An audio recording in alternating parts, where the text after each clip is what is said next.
Morning.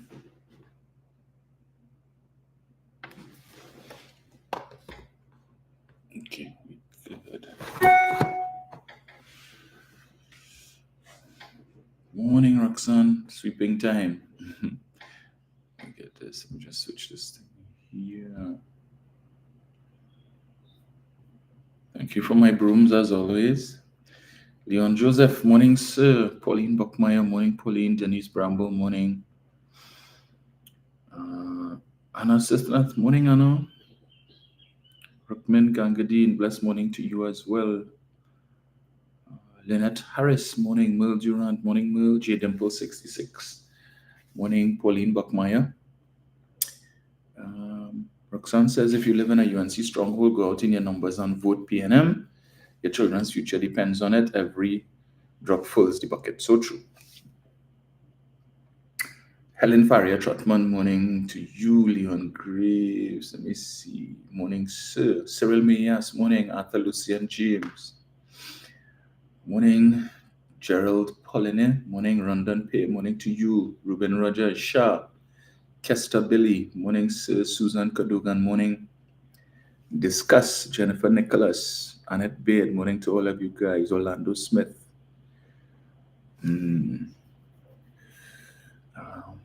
Marlon Richards, morning to you. On Facebook, we have Deanne Charles, morning, Deanne. Joycelyn Smallwhite, good morning to His Excellency, the President of Pleasantville. Nigel O'Connor, morning, sir. Adriana Alexis, morning to you. Carol Myers, morning, Carol. Deborah Duranty, morning. See.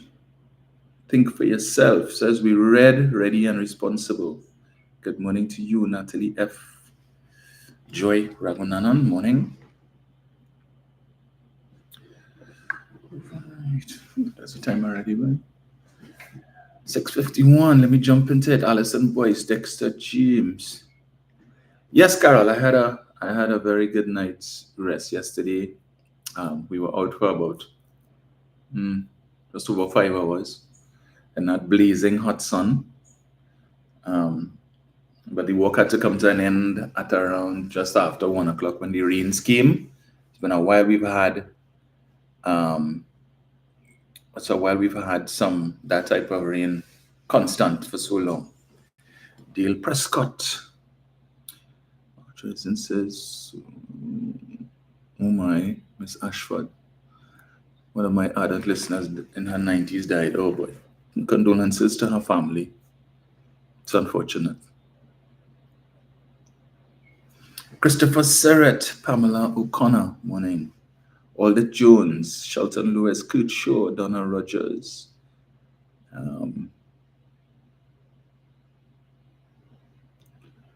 Marilyn McAllister, Oria Gani, morning. No, Kester, I did not see that video. I would like to. I wouldn't put it past them to do something like that, to stage an event like that. Emmeline Harvey, John Edwards, Jenny Joseph, morning to you. Janice Hamlet, Looney Rodney, morning. So let me get this here. All right, so I saw Philip Alexander, a man who is challenging Stuart Young for the seat of Portus Bay North, St. Anne's West, and the man who has hopes of becoming a minister in the next government next week, put out a post, another one of his very disrespectful, disgusting posts. But I'm not surprised. Of course, there is no reprimand coming from his political leader. Let me see if I find it here. Where is it? We would have posted it on the debunking page. So I also saw that they would have put out. Anyway, we'll come to that just now. So as we know, last week, was it sometime last week? I think early last week or thereabouts. Minister Sinanan, the Minister of Works and Transport, would have signed a deal of sorts with Nigeria, right, to promote or to allow for direct travel between our two countries, right? So once the ink dries on that, the expectation is that, well, now it is possible for airlines from Nigeria to um, apply to fly directly to Trinidad and vice versa. Caribbean Airlines can apply to, well, can apply to fly directly to Nigeria. But not just, well, Nigeria, but that would create an opportunity where Nigeria could now be the gateway to the African continent for persons from Trinidad and Tobago, and not just Trinidad and Tobago, the wider Caribbean region. Of course, that is going to um, generate revenue for Caribbean Airlines, because if citizens of other Caribbean countries are desirous of going to Nigeria rather than fly to the UK or go to the US, where they would have to acquire a visa if they're going through the US. So if they don't have one, so now they would have to undertake the expense to go to London and then fly from London um, to Nigeria. Now, with this development, it means they could come to Trinidad. So it would cost them less money to come to Trinidad than it would cost to go to the US or ideally, or go to the UK. And then they could board a flight from Trinidad directly to Nigeria and then transit to whichever other African country that they would like to go to. And this is a good thing for Trinidad and Tobago, you would think, right? Because, then it makes Piako a truly international airport. And there's also impetus for the government to construct another airport, which is in the making, right? Because announcements were made on that some time ago. This thing played up this morning. Yeah, some time ago. So there is going to be an additional terminal at Piako sometime in the not too distant future. And hopefully it would be similar to rival that of what this People's National Movement would have recently constructed in Tobago, which a lot of people are looking forward to. Save and except if you support that other party and you would not be willing to praise anything that this government does. In fact, what we continue to see, what we continue to see is more and more persons who support the other side are critical of everything that this administration does. And I'm surprised. I'm not surprised. Let me take that back. I am disgusted by the fact that every time you hear there is an announcement regarding good news as it pertains perhaps to the dragon gas, good news as it pertains to the potential or the possible reopening of the refinery, those on the other side have an issue with it. So secretly, in the back of their minds or behind closed doors, we know they're happy about it. But in public, they attack it. Because all of them who were saying when all the things that we were hearing about Dragon and prior to the US government revoking the licenses, even though they were bad talking it, after the licenses were revoked, they come on and say, well, you see, they put all the country eggs in one basket and so on and so on. What the country going to do now? And it's not that they were against the Dragon and all of that, but their issue was with Rowley and Small Pin associating with Nicolas Maduro, the dictator Nicolas Maduro. But they have no problems with the President of the United States associating with Vladimir Putin, who is accused of doing far worse things than Nicolas Maduro. I have never read anywhere that Nicolas Maduro would have allegedly assassinated any of his political rivals for the sake of suppressing freedom of speech, for the sake of suppressing the coalescing of opposition forces. We saw last year the death of Alexei Navalny, who was a very prominent figure on the opposition side in Russia, who was incarcerated on trumped-up charges and then found dead in his prison cell. But we saw that with Mr. Trump's recent issuance of or imposition of tariffs on practically every country around the world. Interestingly, no such tariffs were imposed on Russia. And the excuse given is that, that was to be able to facilitate talks with Russia with a view to bringing an end to the Russia-Ukraine war. However, tariffs were imposed on the Ukraine, but not on Russia. And the Ukraine is supposed to be a part of that discussion. All right. But when we look at the similarities between what is happening there and what this alternative is offering. So we talk about the dragon gas, and you hear David Lee talking about the UNC is going to engage the US government with respect to the continuance or the furtherance of dragon. But there is no mention of Venezuela in those discussions. And so I've made the point before that even if, God forbid, they were to come into office next week,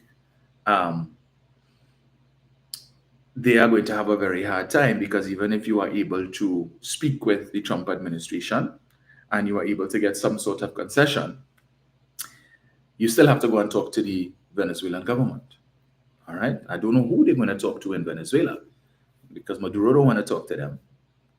Delcy Rodriguez, the vice president of Venezuela, doesn't want to speak to them. And if we note, similar to 2018, after Venezuela had the elections and the whole thing with Juan Guaido and Posad Bisesa pledging Trinidad and Tobago's support for Juan Guaido, don't know who she was speaking for, her party herself. And then where is Mr. Guaido today, right? And the same thing we see happening. After all the hullabaloo and the noise and so on from the opposition forces in Venezuela quieted down, and Nicolas Maduro went on to serve another 6 years as president. Have we heard, is there any rumblings taking place right now in Venezuela? So it seems we're going to see a repeat, which means that once that takes place, Mr. Maduro is likely to be in office until 2031, some 3 years after Donald Trump would have demitted office. Right? Now, if we assume that his successor is someone who is well, not necessarily pro-Venezuela, but they are willing to engage Venezuela in a manner, fashion similar to that of what the Biden administration would have done, which benefited us, by the way. Again, I must stress upon that. Let us not forget, the Biden administration that was willing to engage Venezuela, on a diplomatic standpoint. They recognize the benefits for taking that soft approach, which helped us because, one, if you engage the government of Venezuela and you improve conditions in Venezuela, then their citizens need not leave their country to go to other countries. Come here, go to the US. Right? Clearly, the Biden administration recognized that these sanctions that they put on Venezuela is doing them more harm than good. It's doing the country of Venezuela more harm than good. Mr. Maduro remains firmly ensconced in that position as president, so he's not impacted by the challenges that the average Venezuelan is impacted by. So we ease it up a little bit. And that, Kamala Persad-Bissessar described as disastrous. An administration in the United States that was willing to take a softer posture towards Venezuela that would have benefited us, that afforded us the opportunity to acquire 2 licenses that would have advanced our economic position through accessing Venezuelan gas. Kamala Persad-Bissessar, who wants to be the next prime minister of this country, considered that to be a disastrous administration. But yet she praises the administration and praises the individual who would have single-handedly pulled the rug out from under us with respect to that particular project. So where we were looking forward to a stepped-up timeline for the flow of gas from Dragon, because Shell would have announced quite recently that they were looking to start pumping gas from Dragon in 2026. So they would have brought up the timeline by almost a year, which would have been very good for us. She considered the administration that facilitated that a disaster. But she's in full support of the administration that brought that to a temporary halt. And I say temporary because they are there temporarily. And the Dragon gas is, just as it's been there for the last how many years, will still be there after Mr. Trump has left. Okay? But that is who she supports. Well, you have Stuart Young telling us, meeting after meeting, every opportunity he gets, that he's going to fight for Trinidad and Tobago, and he's going to fight for our economic development. But sadly, says on the other side, they're not talking about fighting. They are not. That is not in their lexicon. All they come in to do is offer you this, we'll give you that, give you the other, give you the next thing, whatever. You'll get all kind of thing. Vote for us. Freebies, populist strategies. We can put money directly in your hand, which is what some people love to hear. And because they're so myopic and only focusing on that, they're not asking the question, where the money going to come from to do all of these things? If you say the country is broke, and they have been repeating that ad nauseum, the country broke, the treasury empty, it ain't no money. How are you going to pay for all of these things? From a broken treasury, from an empty treasury? The question keeps being asked. And what she says, I have a plan. Sounds to me similar to I have concepts of a plan. Where is the plan? You could give us one detail of that plan. You tell us you're going to cut taxes, or remove property tax, you're going to reduce corporate tax, cut it almost in half, and all of these things. You're going to remove VAT on 7,000 food items. I don't know what 7,000 food items you're talking about, because all of the basic food items that the average citizens purchase on a monthly basis when they go to the grocery remains VAT-free. VAT was never put back onto those items. But yet still, that is not stopping them from putting that as one of the things that they will do to treat with the increase in the cost of living.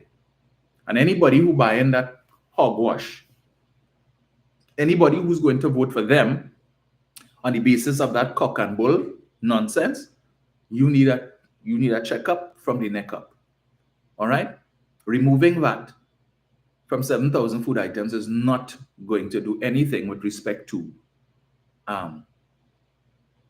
bringing down the cost of living, especially when in their National Economic Transformation Plan, they have announced, as Minister Young has been pressing, that they are going to remove the managed float, where the government uses the country's foreign reserves to provide Forex supply to the commercial banks to be able to maintain the exchange rate at 6.79 or thereabouts, a promise that was made prior to them coming into office in 2015 and one that they have kept.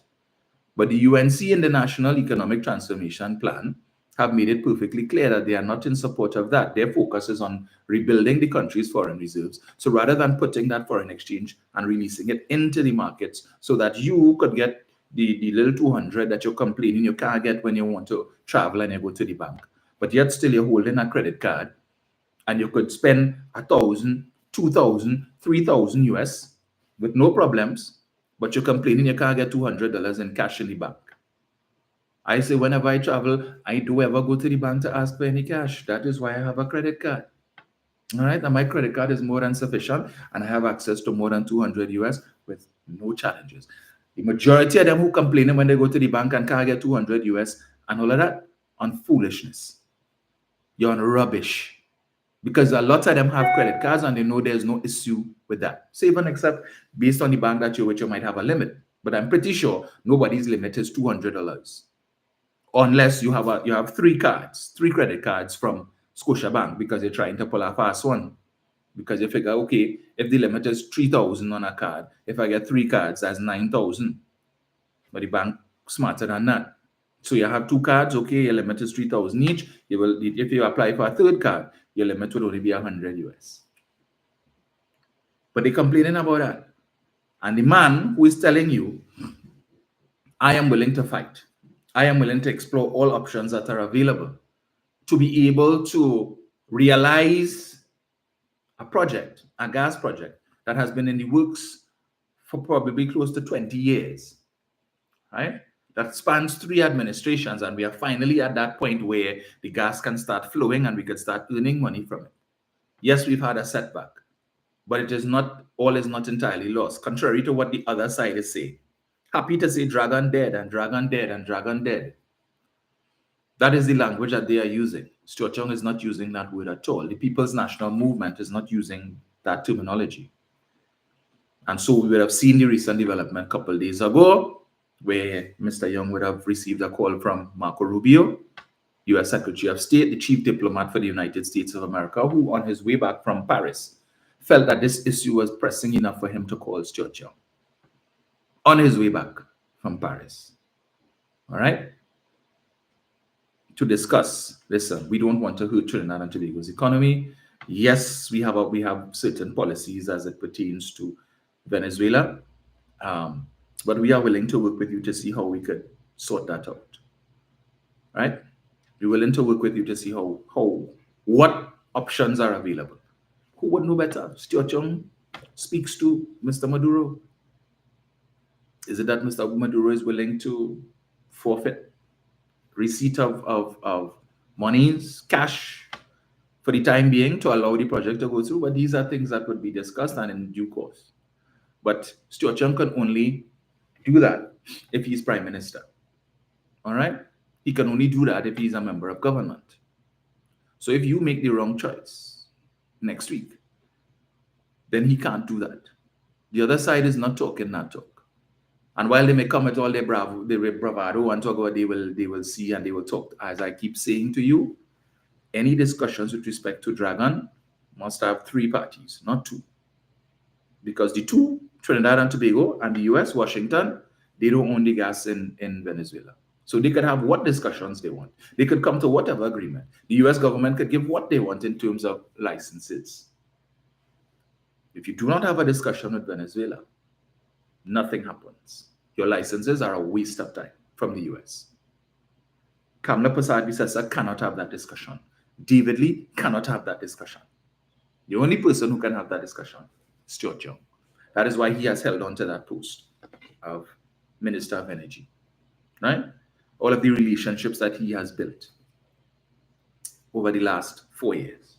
And I've said before, and it is worth repeating, if Kevin Ramnarine had done 3/4 or half of what Stuart Young has done in the last 4 years, because this month made it 4 years, the 21st. Yesterday made it 4 years since he became Minister of Energy. If Kevin Ramnarine had done half of what he did in those 4 years, right, in his 4 years, Dragon gas would have been flowing probably 17 years now. Well, not 17, but 10 years now. Also, yeah, about 10 years now, right? And who knows what other gas fields we might have had, because Venezuela needs the money. Venezuela is in debt, all right? So, as I told you all, that particular gas area, what is called the Mariscal Sucre area, has 200 trillion cubic feet of gas just sitting there. 200 trillion. Dragon is only 7.3 or thereabouts, right? 7.3 out of 200 trillion. So there's so many other fields to be explored that are within proximity to the infrastructure that is already there and set up. So Dragon should have been past tense. We shouldn't now be negotiating and talking about that. We should have been talking about some of the other fields that have 20 and 30 trillion cubic feet of gas. So that our gas sector we should have had more than enough, because Venezuela is flaring millions and billions of cubic feet of natural gas every day, because they don't have the infrastructure to monetize it. Literally billions of dollars going up in smoke every day that we should have been converted for them, for benefit to us and a benefit to them. But when you have the wrong people at the helm, and you have somebody who are only a bunch of stunters, only like to sign thing and cut ribbon and smile for pictures, but do nothing of substance. Kevin Ramnarine, that lout, that lazy lout, can he come and tell you what are his achievements? Just name one thing that he did, one achievement that he accomplished while he was Minister of Energy that he could point to today and say, hey, you see, this is because of that, is why we get an X amount of millions or billions of cubic feet of natural gas today. Let him tell you, he cannot. Stuart Young could point to several. That's the fundamental difference. And who do they have to offer you as a Minister of Energy should you make the wrong choice next week? Who? David Lee? What is his claim to fame? What is his background? The man who doesn't even who come to hold a press conference to talk about the revocation of the OFAC licenses and didn't even know the name of two of the gas fields, Coquina Mannequin. All the time that has been in the news. He is the shadow Minister of Energy, but didn't even know the name of those fields. What does that tell you? Is that somebody who's serious about being Minister of Energy? An embarrassment that people contemplating them. Your country's economic future is at stake. And all they're talking about is spend, spend, spend. But they're not talking about how they're going to earn to spend. We will deal with that down the road. Our focus right now is to win the election. And after that, when we get inside there, we'll see what the lay of the land is and we will come up with ideas. So we will promise the population all kind of things. And there are those who will buy into that. And then when we get in there, you know what we'll say? Well, it have no money. The treasury empty. Yes, we promised you 10%, but we can't give you 10% because we thought it had money to pay the 10%. But how you could have thought that when you all the time you're telling the country the treasury empty and the country bankrupt? So you planning to pay 10% from a bankrupt treasury? But people not listening to these things. All your memory short, 9-day wonder. That's some all your problem. And I encountered some of them during my walkabout. I encountered one yesterday. And I always like when I encounter them to have the conversation. So I said to him, you know, looking forward for your support on the 28th so that we could continue the work. And he said, continue our work. Why should I vote for you all after 10 years? 10 years. And what are you doing in 10 years for me to come, you want me to come and give you another 5 years to do what? Which work you're going to continue? And I said, well, first of all, I'm asking you for your vote to continue the work at the constituency level. Because the majority of persons who I have met have said to me, even persons who are opposed to the PNM have admitted that the former MP did a lot of work. That the former MP raised the standard for representation. All right? And the intention is to continue that level of service and, if possible, to improve on it. So I'm asking you first and foremost for your vote at the constituency level. But then at the national level, we have a new team, well, a new leader who's going to have a team comprising new persons and some experienced persons as well. And if you've been listening to him articulate what are some of the plans and some of the things that he's already implemented, you will see what an administration under him would look like. I said, but he has made the point, and I know you're probably saying, well, he was part of the administration for the last 9.5, 10 years, and that may be so. I said, but as he has made the point, when you're in charge, it's a different story. Okay? When you are not in charge, you can advise, you can make recommendations, but when you are in charge, you have a little more power to implement your recommendations. All right? So this is not by any means an indictment on the former Prime Minister, but as you know, the Prime Minister consults. And therefore, each person would put their own team in place. So I sit on the board of an organization in the capacity of vice president. I'm supposed to become president next week. Well, the outcome of the election will speak to how we proceed on that. But of course, as vice president, I make recommendations, I make suggestions, I participate in the governance of the organization. But there are certain decisions that may be made that I may not necessarily agree with. I may have taken a different approach in dealing with certain things, but I respect the pecking order. All right? But when I become president, it's a different story. I can now do things my way. Same thing. So this individual now, and this is the problem I have with some of them, they are suffering from myopia. So you want to talk about GATE and how what they do to GATE and how they got GATE and they made GATE means tested and all of that, and you lock out certain people from the program. And I had to tell him, I said, listen, in the face of declining revenues, GATE is one of those entities that draws a lot of money from the state. And therefore, you had to exercise fiscal responsibility in its management. And you would admit persons who are abusing it.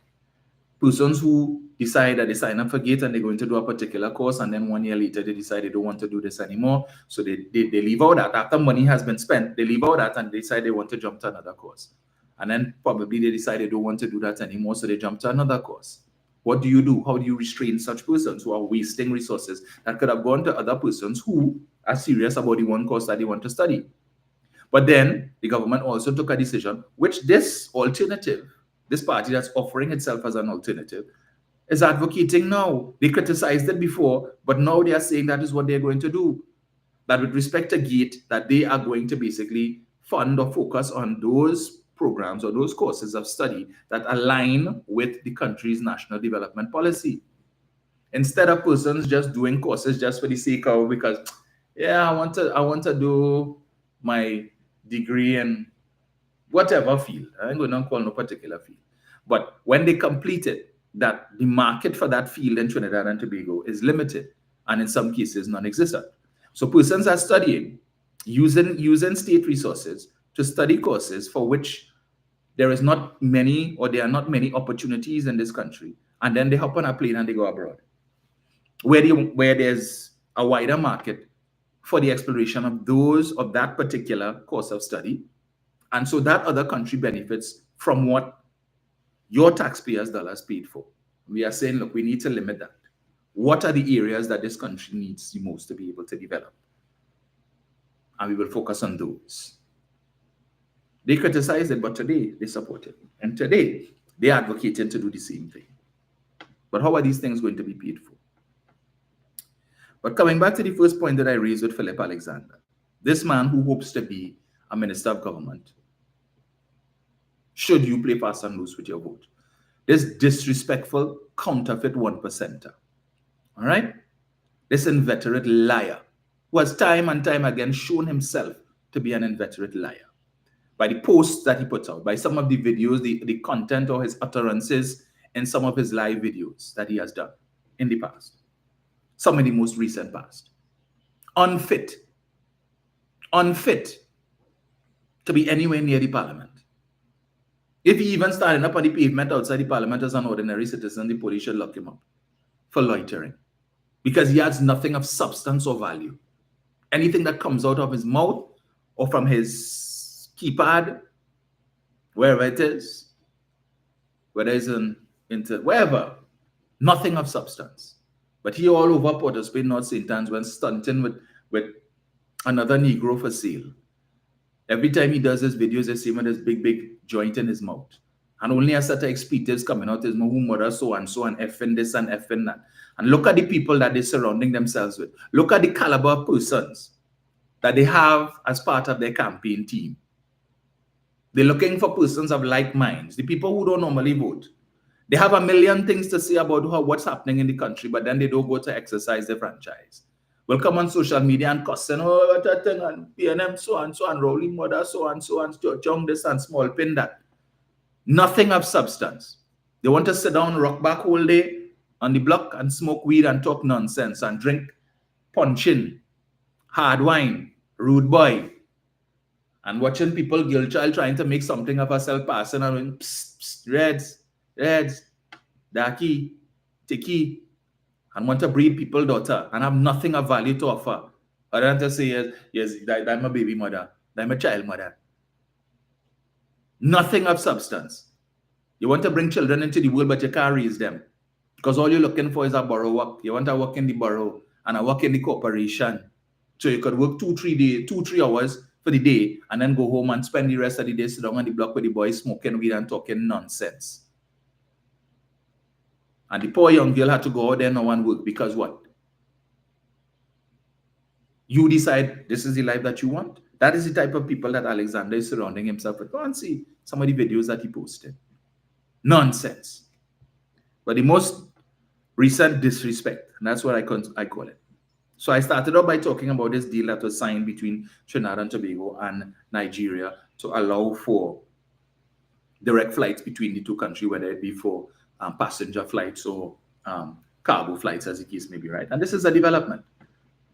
As I said before, it's going to provide opportunities for Caribbean Airlines to increase its bottom line, its revenue position, because that could now be the gateway airline to the Caribbean region to go directly to Nigeria, not just in the Caribbean, right? Persons who from, some South America and so on, who may not have visas to go to the US, as the case maybe, they could come here and utilize and use Trinidad and Tobago as a transit hub. But here what Mr. Alexander put out yesterday, for those of you who may not have seen it. He says, you sign a deal with Nigerian Airlines Trinidadians want to go to America, Canada, England. Who go in Nigeria? Not even Nigerians want to go to Nigeria. Like signing a deal to drill for oil in the sun. PR, propaganda gimmicks. Why not find an airline to sign a deal with where people want to go? Tell them why. Tell them nobody do like Stuart Young and they're not interested in doing business with him. So according to him, nobody wants to go to Nigeria. But you see, we need to look at Nigeria in the wider context. Because the countries that he identifies, Trinidadians want to go to America, they want to go to Canada, they want to go to England. We already have flights going to these countries. Note the countries that he mentions. Even if it is that we were to give him the benefit of the doubt and say, okay, he probably thinks that Nigeria is an underdeveloped country. Far from it. In many ways, Nigeria is far more developed than Trinidad and Tobago. All right, but people like him, you know, the counterfeit 1%ers like him, who have the colonial mindset, contrary to what he, you know, even though he says different things that he says, figure that the African continent is only people running around in skins, right, half naked, with spears in their hand, right, and dust all over their bodies, and they're living in huts, or they're living in little huts made out of straw or whatever it is. That is their perception of the African continent. But even if that is his perception of Nigeria, the African continent comprises of 54 countries. So you're trying to tell me there is no, instead of mentioning people want to go to America, Canada, England, you couldn't even mention one other country on the African continent that people don't want to go to? Tells you the mindset.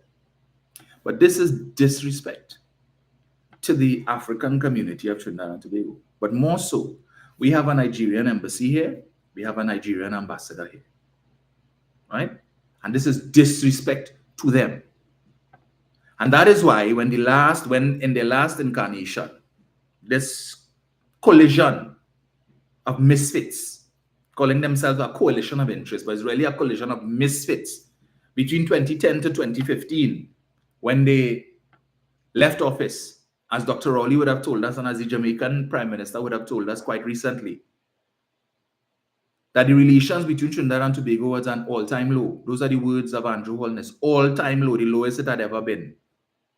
That is how they left it, because they have no regard for diplomacy. That is why Prasad Bisesa could have written that letter of congratulations to Donald Trump and talk about and maligning the previous administration one day after having demitted office, describing it as a disaster.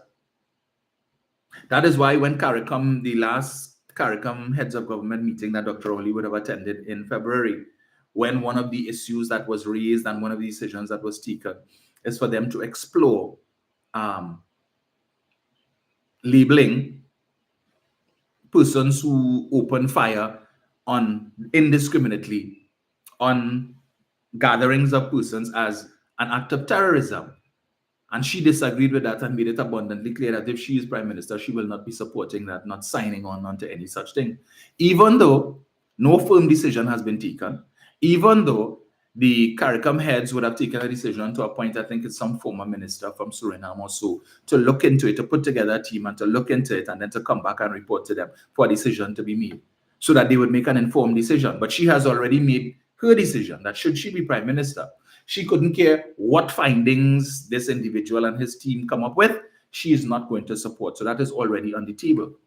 So what we can expect is that, and what CARICOM can expect, the other leaders can expect, is a combative Kamala Prasad Bisesa should she be prime minister, right? She's already telling them, look, we're going to be fighting. I'm not Rowley. So you see plenty of them things all there on there, I don't support that. The same Philip Alexander who advises her, you know, telling her, talking about a cashless society, and we don't want a cashless society.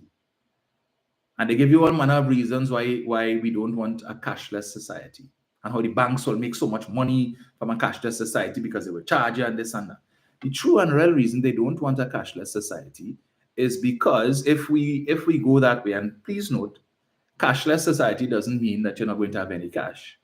It simply means that we are going to rely more on the technology that is available. You know, like the America and the Canada and the England that Mr. Alexander just told us people want to go to.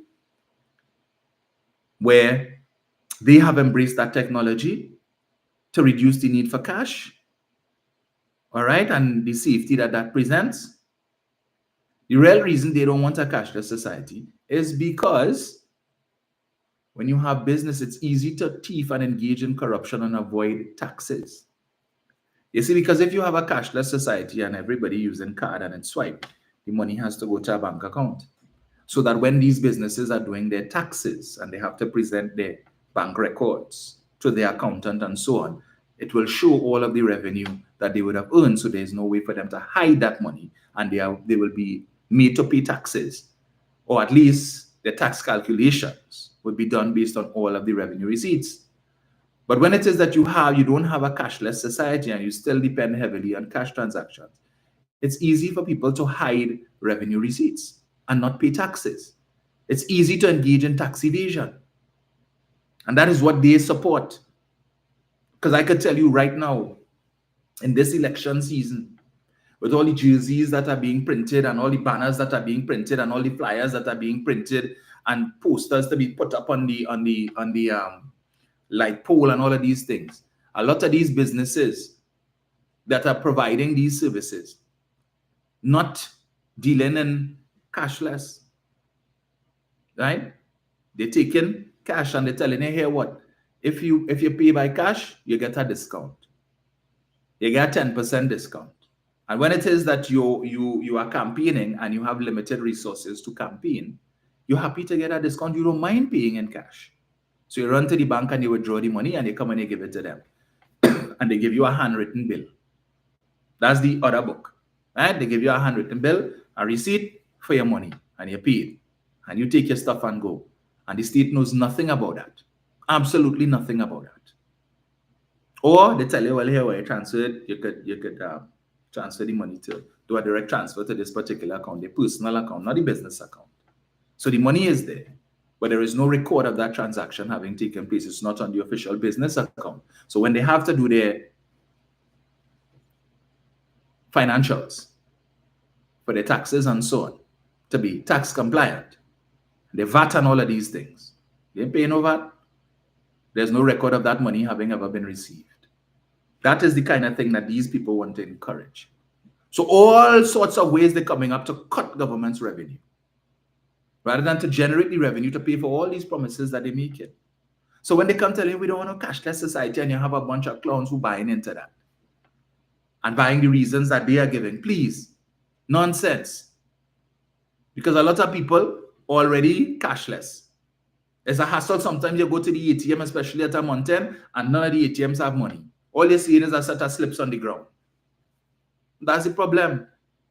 I hardly ever walk around with cash. So I have credit card, your debit card.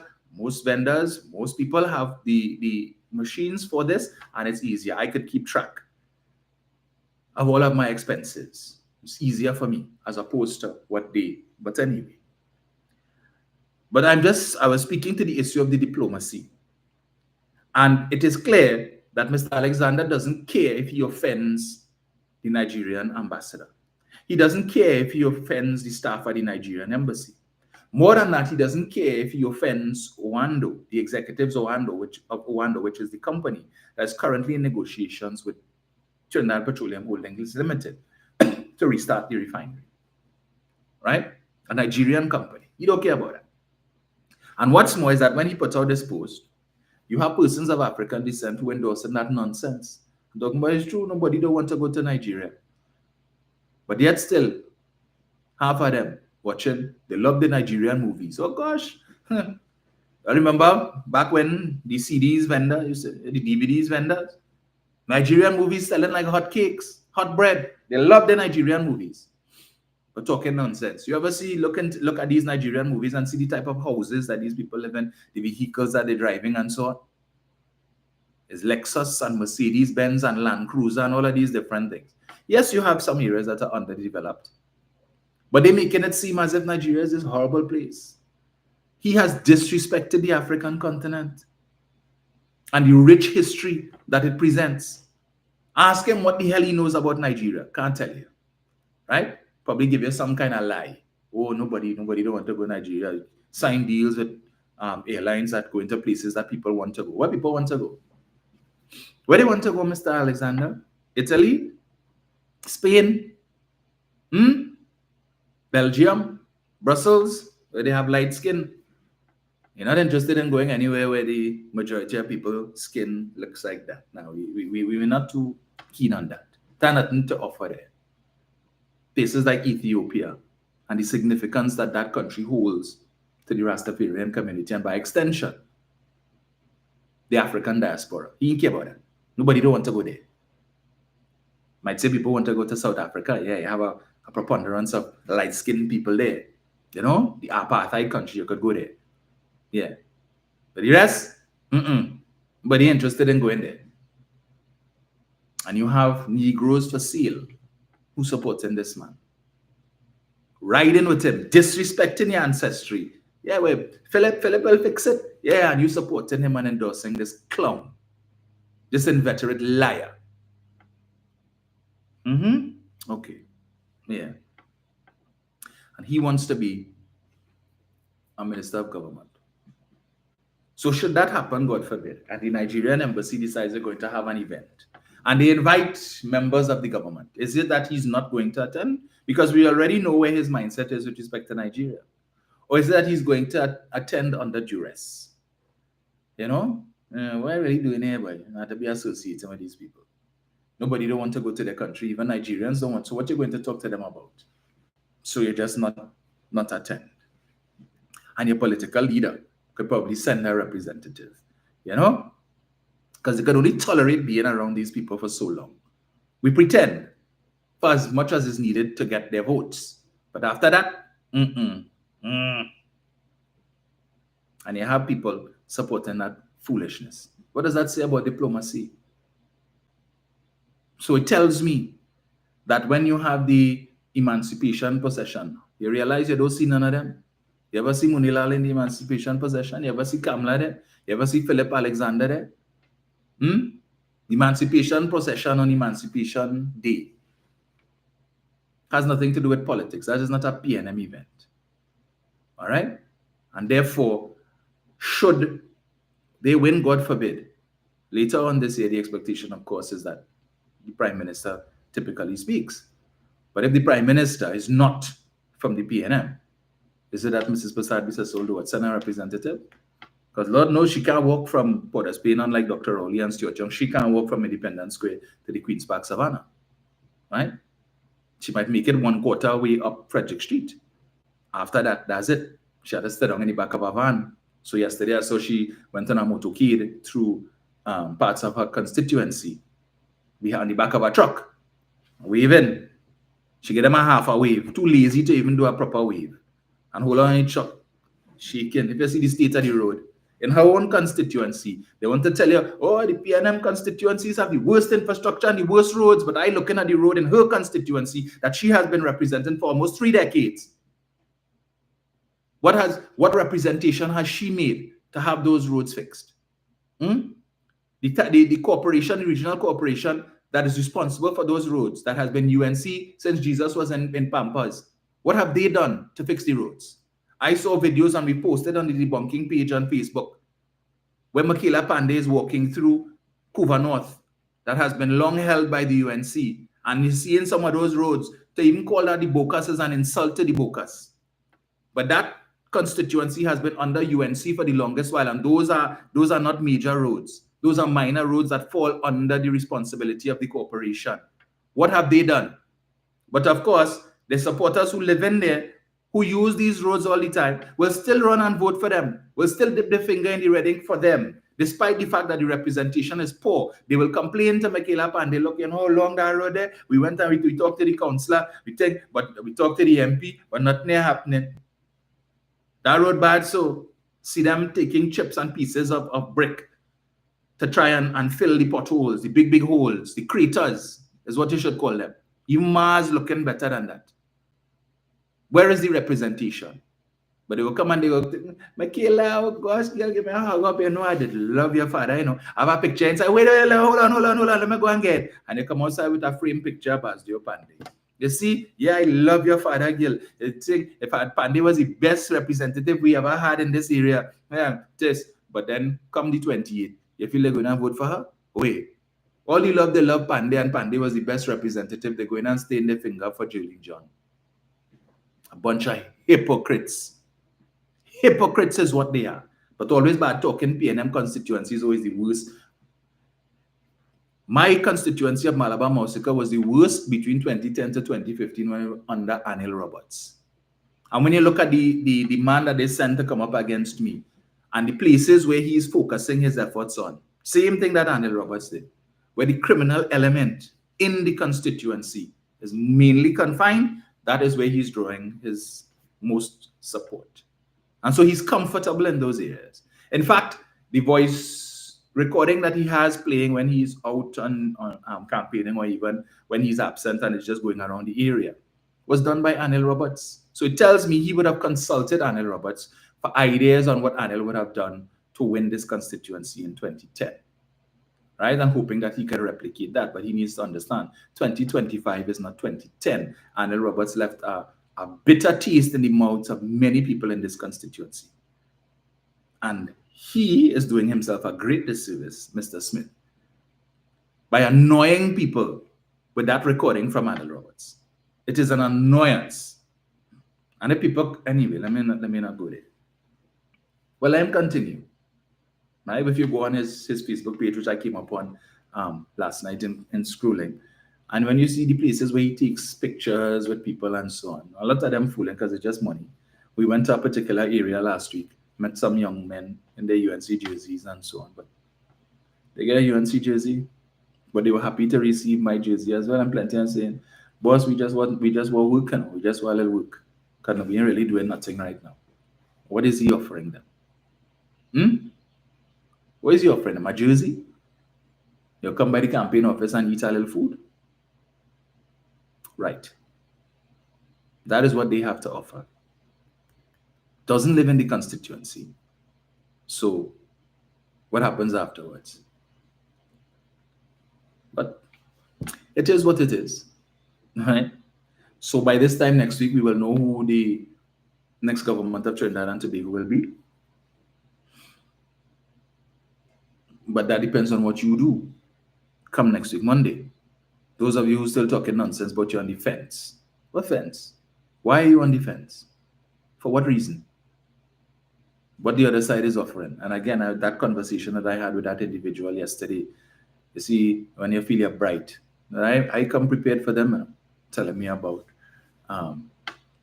4%, and they offer them 002 and 002 and all of that. Well, I hit him, the normal line, I hit him, the increase in personal allowance. I said, what about that? I said, I'm looking at your home and guessing that there are at least 2 persons in this home or more. Because by that time, I had been engaging him for about maybe just over 5 minutes, and other family members came out. All of them sitting a little way off. So he was standing in the garage just by the gate. And then they have a raised platform and they come outside and sit down around the table and play the talking, but they're listening. So I asked him, I said, well, judging from these premises here, I'm guessing at least 2 persons in this house. You have at least 2 persons in this house who earn more than $7,500 a month. Am I correct? He said, yes. I said, well, because of the increase in your personal allowance that this government gave you from $60,000 to $90,000, there's an additional $7,500 that each of those persons is taking home that they weren't taking home between in 2013, 2014, 2015, right? So if it's 2 of you all, at least, and I'm certain when the family members came out what were paid, because he looked like a young guy, probably in his mid to late 30s, right? And he had a couple others come out, about four of them who looked like they could be in their early 30s, late 20s, and so on. So, and based on the level of discourse, we probably have a little qualifications and so on, right? So I said to him, so if it's just at least 2 of you here who earn more than $7,500 a month, where you would have been paying $7,500 in income tax in 2013, the year that he referenced, I said, you now get to keep that. So that's an additional $15,000 in disposable income that your household has had the benefit of, at least for the last 2 years, which you did not have in 2013. $15,000 is nothing to sneeze at. And therefore, if I look at the others, because they all look like they probably went to university and so on and the like, and probably have good jobs. Even if I add a third one to it, who earns more than $7,500 a month, that's an additional $22,500 in disposable income that your household now has access to today, that in 2013, 2014 was going to the Board of Inland Revenue. $22,500 is nothing to sneeze at. And if I had a fourth one, that's $30,000 in disposable income additional, that when Kamla Prasad Bisasa was there, was going to the Board of Inland Revenue, the tax man. Today, the household gets to keep it, right? And then you tell them, let me don't talk about the other side and what they did when they were in office. I said, I'm not talking about what they did. I'm merely drawing a comparative, because you are telling me that you want to give the other side a chance. And I am telling you what the other side offers. You cannot tell me what the other side, and I asked you, so what is the other side offering? You've told me what this side is offering, what this side has done and what they are proposing. But you've not given me the counter, the alternative. What are they offering? And his response is, well, right about now, I'm ready to give anybody else a chance. Based on what? Because you're hating on this side? Because you bought into the propaganda that the other side has sold you about this side? So you're not even taking the time to go and study what the other side is offering? I said, have you read the PNM's manifesto? Well, somebody sent a piece of it for him to read based on a particular thing. I said, so basically you focused on one thing in the manifesto, but you have no idea what the rest of it contains. But you're telling me that you're prepared to give the other side a chance, or anybody else a chance, his words, but you have no idea in its entirety what this side is offering. So you say, well, I will go and look for it and I will take a read and see what's in it. Should have done that before. But your mind is already made where you're going to put your vote. But somebody sent you a piece of something that might be applicable to them for discussion. So they probably sent you what the manifesto says about GATE. But the rest of the manifesto, you have no idea. You don't even know the other side. They don't even have a full manifesto. They're offering what they call a manifesto. So we get a little piece of this and a little piece of that. But in terms of you being able to go and pull a complete document that you could from the People's National Movement and read in its entirety what they are proposing for the next 5 years, the other side has not offered you that. So as they come up with ideas on a daily basis, so they go through the PNM's manifesto and they say, hey, we didn't address this, so let me come up with something and put out that. We continue to, hey, okay, the PNM saying this. What we have for that? We didn't have nothing? Well, all right. Somebody come up with a manifesto for that and send it out there for me, please. These people have been calling for elections since 2015, 2016. They got elections in 2020 and they lost. So all of the issues that they want to bring up and talk about the last 10 years, miss me with that BS. The population would have adjudicated the performance of the government from 2015 to 2020. They voted on that in 2020. And they gave the government a second mandate. So do not come now to complain and tell me about the last 10 years and what was done between 2015 to 2020 when the population adjudicated on that, voted on that, and they were satisfied with what was done between 2015 to 2020 and gave the government a second mandate to govern from 2020 to 2025. So you can't come today in 25 to tell me you have an issue with something that happened in 2016, 2017 when you voted on that in 2020. All right? So all we're talking nonsense about what they're doing the last 10 years. We're talking about the last 4 and almost 4.75, almost 5 years. That is what we're talking about. Forget 2015 to 2020. That was already adjudicated on. The population was satisfied with that in the main. All right, 22 constituencies, the voters in 22 constituencies said, we good with that. And we think that based on what was done in that 5-year period, that they deserve another 5. This administration, as we've spoken about, gave you all 5 new hospitals. 5. 5 in 9, as opposed to 1 in 11. That is what the 2 UNC administrations gave you. 1 new hospital in 11 years, across 2 administrations, as opposed to 5 hospitals in 9 years across 1 administration. So that alone, all we're always talking about the state of healthcare, which is getting there, because at least now we have the plan, the machinery, the infrastructure. It is now for us to get the personnel right. The attitudes of the personnel and to get persons trained to be able to deliver these services. Because I understand some of the new hospital, there are some services that are still not up and running yet because they have to get the personnel so to do. And that is why, again, the government would have reformed it in the way that it was done, to get people to study those courses that align with what the country needs. So if we have a shortage of persons in certain fields, and that is holding back the ability of the government to be able to roll out all of the services that the new hospitals could offer. It is not that the state doesn't want to, but the problem is we don't have sufficient personnel. So we need persons now to go and study these particular courses to come to be able to offer these services. Or we would have to draw some of them from the private sector. But that is, of course, going to impact on the level of service that the private sector health institutions offer. So that is one of the challenges that the government faces. So instead of you as a parent, your child, you given problems in school, I say, I fed up with TS, I fed up with GS, I don't know what else to do. I just had 2 years when they turn 18, that is it. And you write them off. Instead of guiding them along the path so that they can say, well, hey, you look into the newspapers and you realize they're asking for their vacancies, the Northwest Regional Health Authority, the Southwest Regional Health Authority, the North Central Regional Health Authority have vacancies for this, and this. Why don't consider going into that? Why don't consider looking into pursuing a career in that? We have foreign countries poaching our medical people, our medical personnel, because they have a shortage too. In England, they have a shortage of nurses and other medical professionals, shortage of doctors. In the United States, they have a shortage. So they are happy to come to countries like Trinidad and Tobago and draw our personnel. So all who complain, oh, it have every year how much hundreds of doctors graduating and they have no work, and it have work outside. Plenty. But we don't only need doctors.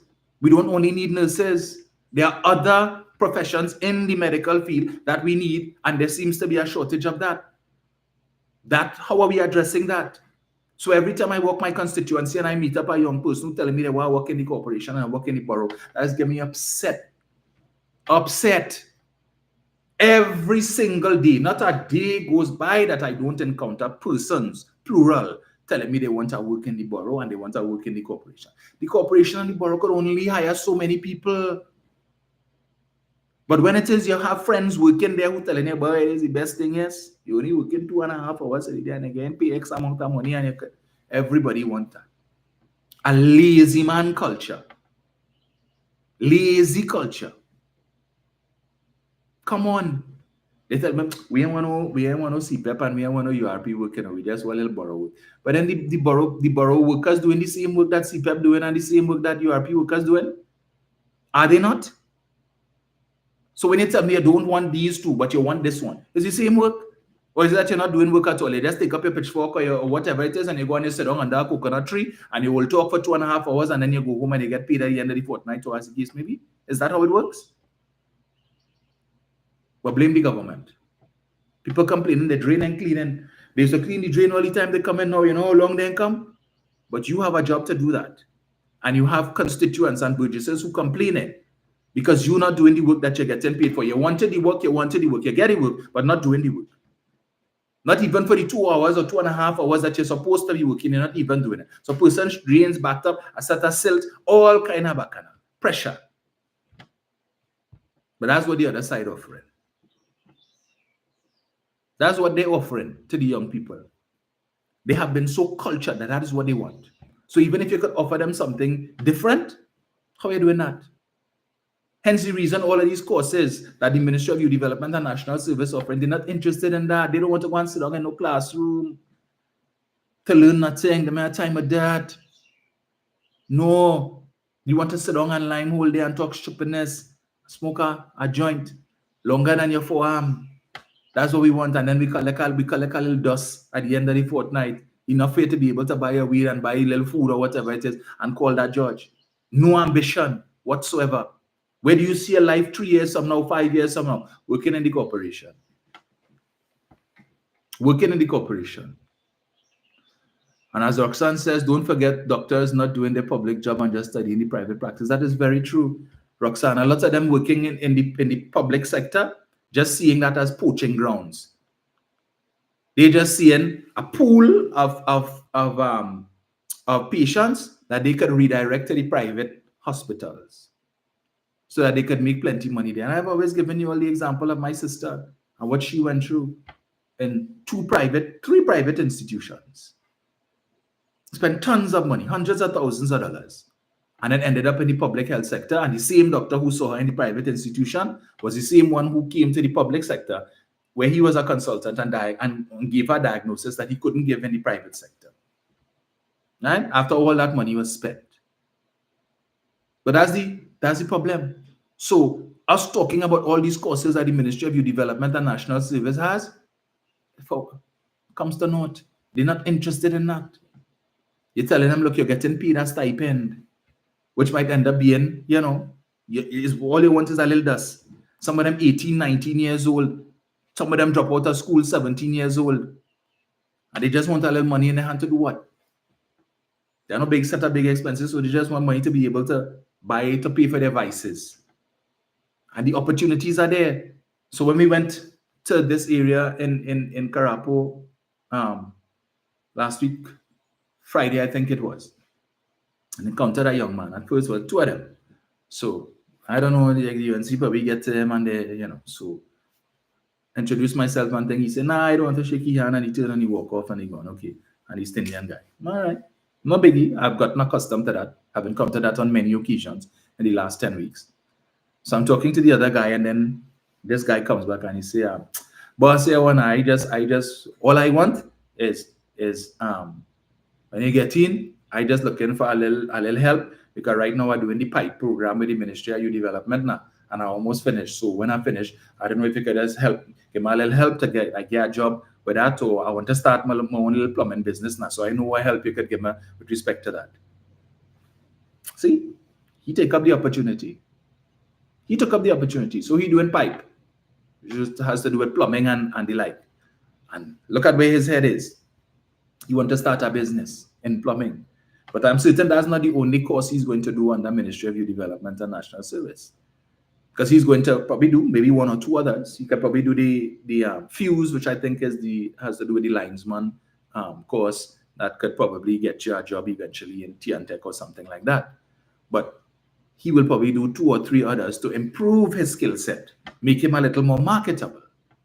So if and when he does open his business, he's not only qualified with plumbing or air conditioning and refrigeration, he could do electrical too, something else, operate crane, and all of that.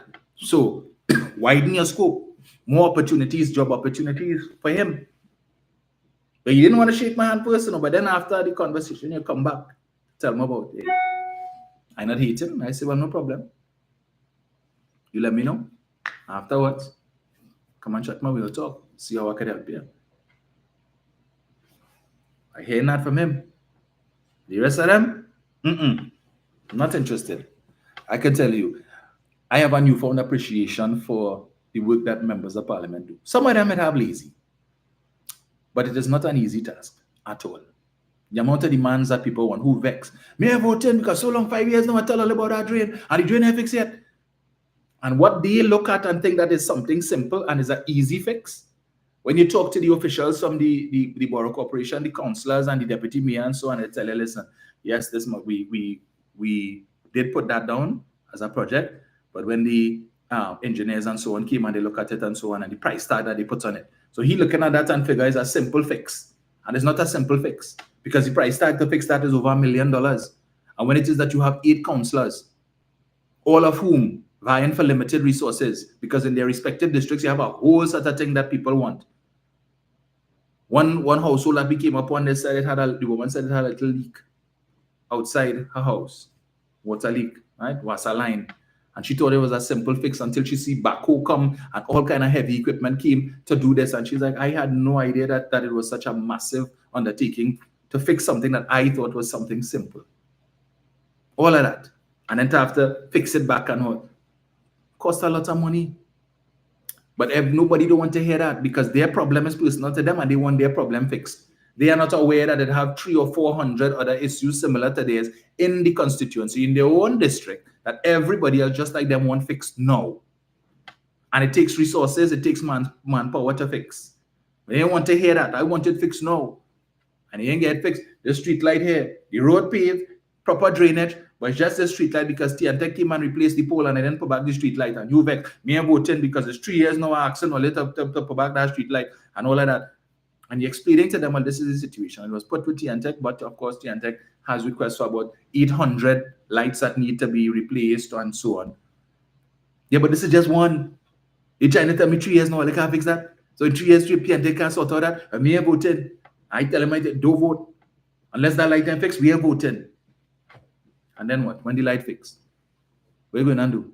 Yeah, another problem will crop up. So by the time the next election come around, you're vexed and you're complaining about that one. You ain't voted in 2030 because you get the light, you know. But another problem developed between, and that it didn't fix in time, so you ain't voted, so you never vote. But you're getting the resource, all of the things fixed that you want fixed. Yeah, but elections is only every 5 years. Can't win. Anand says, just got a chance to chime in. Good morning, all seeing citizens. Yeah, you had to say that to Hannah because it has some of them outside there. You had to question their sanity. Roxanne says it's supposed to be a partnership between the council and the MP to try and assist the constituents. That is correct, Roxanne, because there are some issues that are really local government issues that fall under the councillor, but again, because of the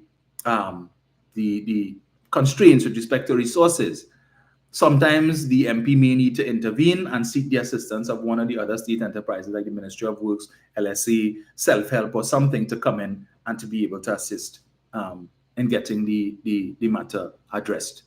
Otherwise, if you go to wait for the councillors to do it, they'll list long because remember, it's every day people come into them and asking who have issues and who have problems and so on. When they walk their districts and they meet people, people have complaints about different things and they want it fixed.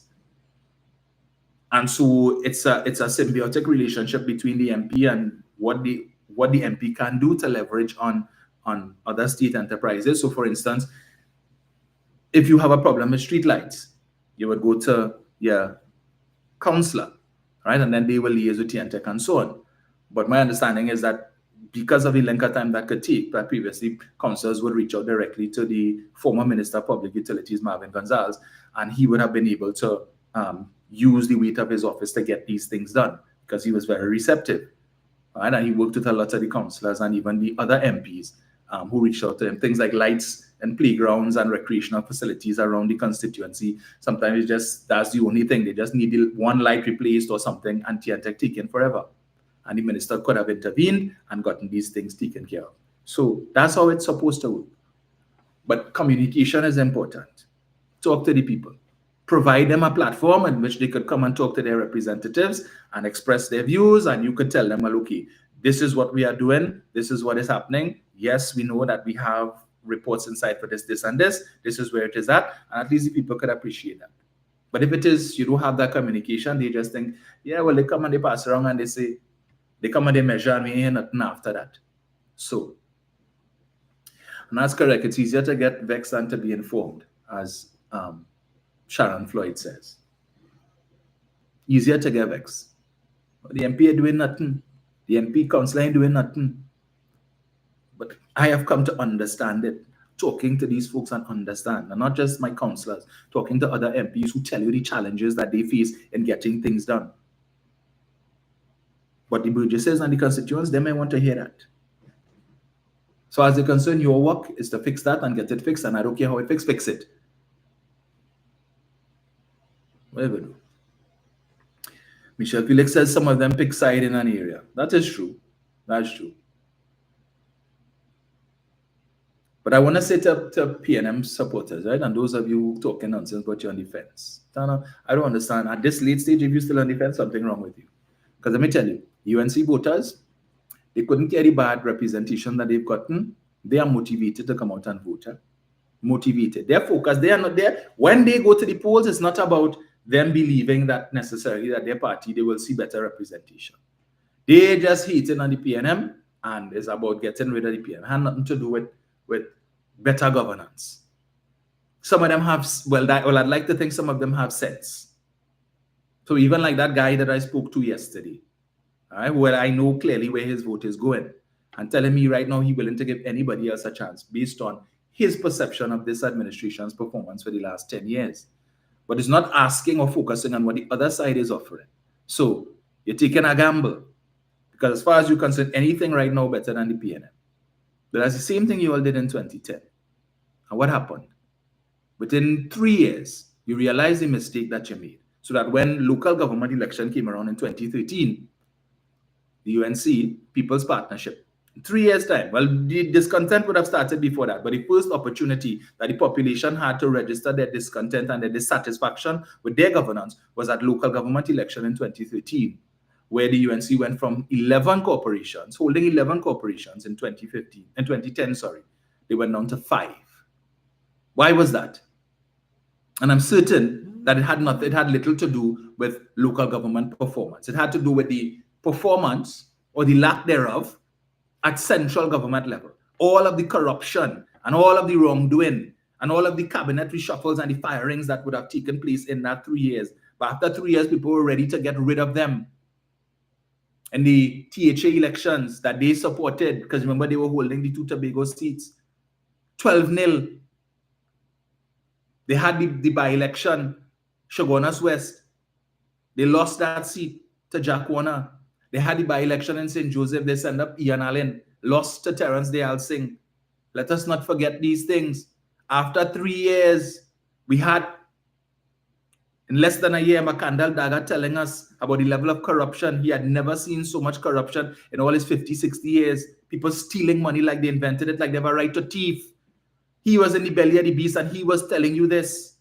You feel they changed? You think they changed? Of course not. The same people who presented themselves 95 to 2001, but Ole Samuel didn't learn that lesson. And you say, okay, well, we'll give them a chance. You know, let me give them a chance. Yeah, you gave them a chance. How did that work out for you? I'm reading yesterday on Facebook, people talking nonsense about they vex because all the allegations PNM come make, and they tell you about who thief and who this and who that, and nobody ain't get locked up and nobody ain't make a jail. I see veteran journalist Paulo Kernahan, another disappointment, putting up nonsensical posts like that nobody ain't get locked up and all of that. And let me quote him correctly. Yeah? Let me quote him correctly. Big man like that talking rubbish.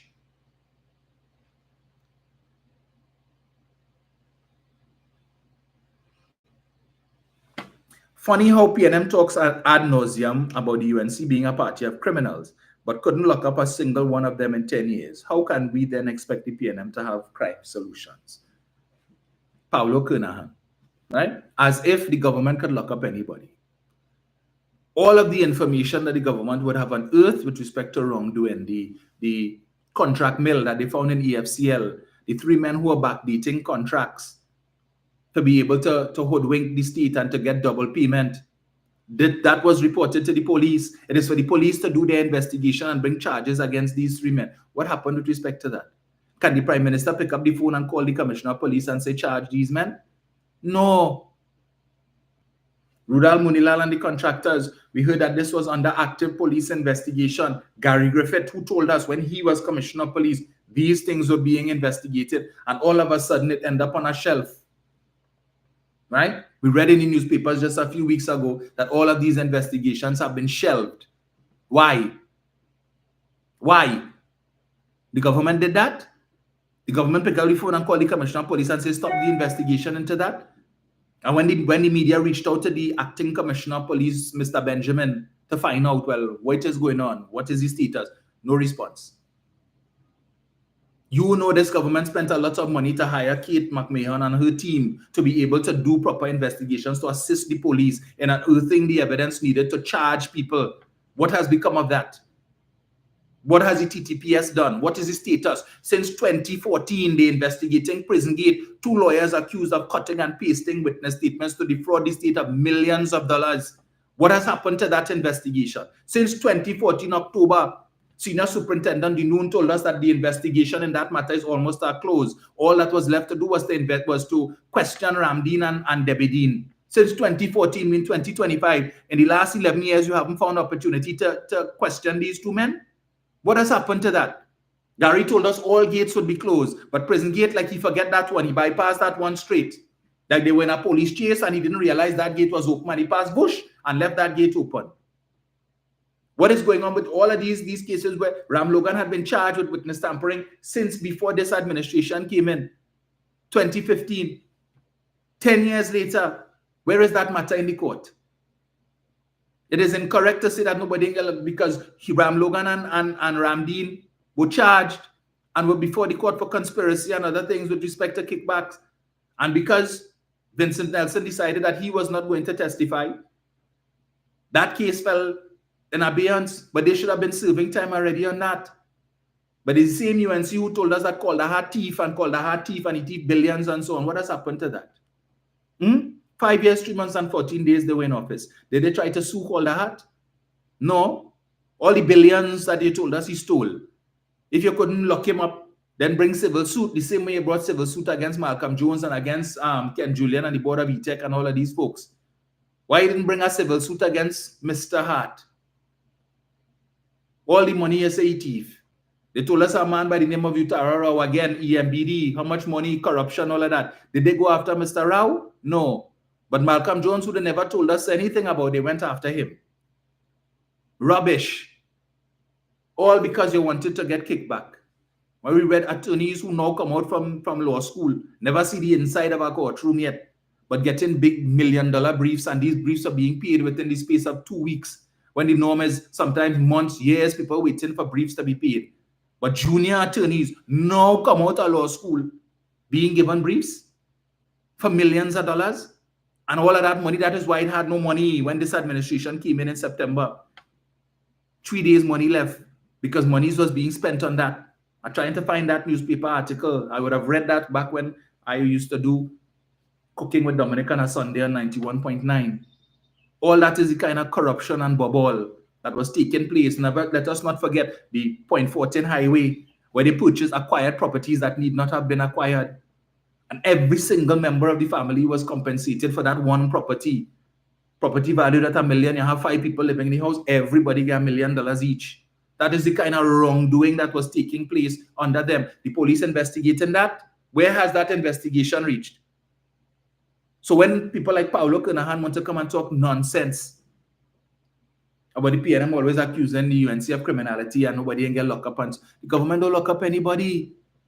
The government can provide the information, but at the end of the day, it is for the TTPS to do their work. And when the UNC wants to install somebody there who they consider to be pliable and who will do their bidding,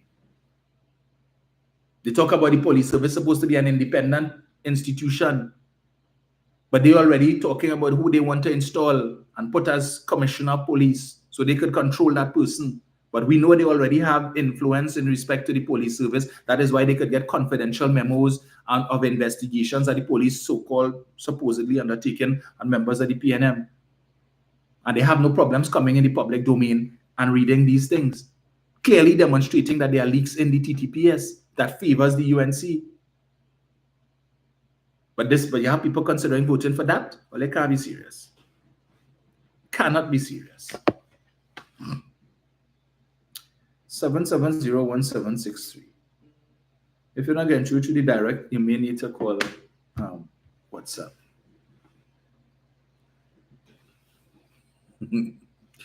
Jerry says another dunce parading like a house Negro for massa while they're calling him hungry behind him, hungry and behind his back. So true.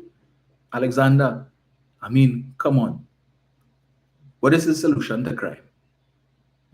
You were a big policeman for how much years? You were in charge of the Port of Spain division. When the most amount of crime was taking place in the Port of Spain division, he was in charge. You were the man in charge. As Minister of National Security, if they get our, God forbid, should you win, that doesn't, you can't tell the police what to do.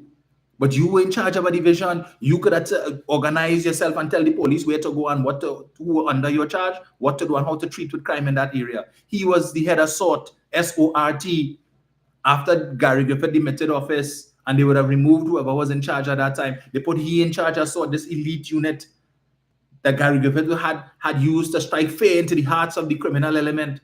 He was in charge. Did we see any improvement? But now he has the answer, and his answer to crime is walls, gates, cameras. The big shot communities already have that. So we're going to do that. We're going to put up walls and gates and cameras. So when you're leaving home, as I said before, put your wall and your gate and your camera in your trunk and carry it anywhere, everywhere that you're going to make sure that you're safe 24/7, because that's your solution to crime. That is what is going to protect you from the criminal element, as if the criminals only come in at you when you're home. So when you're leaving home and you're going to work, walk with your wall, your camera, and your gate, and your patrols. You're going to the mall, walk with your wall, camera, and gate when you go to the mall. You're going to the grocery, walk with your wall, camera, and gate too, because that is the solution to crime, and that is what is going to protect you from the criminal element. Not that they apprehending the criminals and putting them behind bars, but even when they do that, they are the ones who are always talking about bail, and everybody entitled to bail, to apply for bail. And it's left to the judicial officer to decide whether or not they're going to grant you bail. But in most instances, they do. And when you're on bail for two separate criminal charges, the leader of the opposition, she vexed. But this person was already on bail for murder. How is it that this judicial officer, this master of the court, could give this person bail for being in possession of a stolen vehicle? And she vexed, and she's calling for the judicial officer, the master of the court, to be investigated, because you give a man who was on bail for murder bail for being in possession of a stolen vehicle. But he shouldn't have been on bail for murder. He was supposed to be behind bars on remand. But it's people like Jayanti Lakshmi Dayal and Anand Ram Logan from the UNC camp who petitioned the court to give these people bail. Today, the owners of Passad, the Food King, are fortunate to still be alive.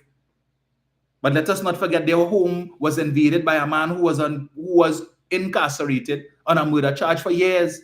And after the UNC lawyers were able to go and petition the court to make murder a bailable offense, he got bail and was able to come out and go and invade the people's homes, steal 2 guns from them and put a beating on them. But they're fortunate that he spared their life.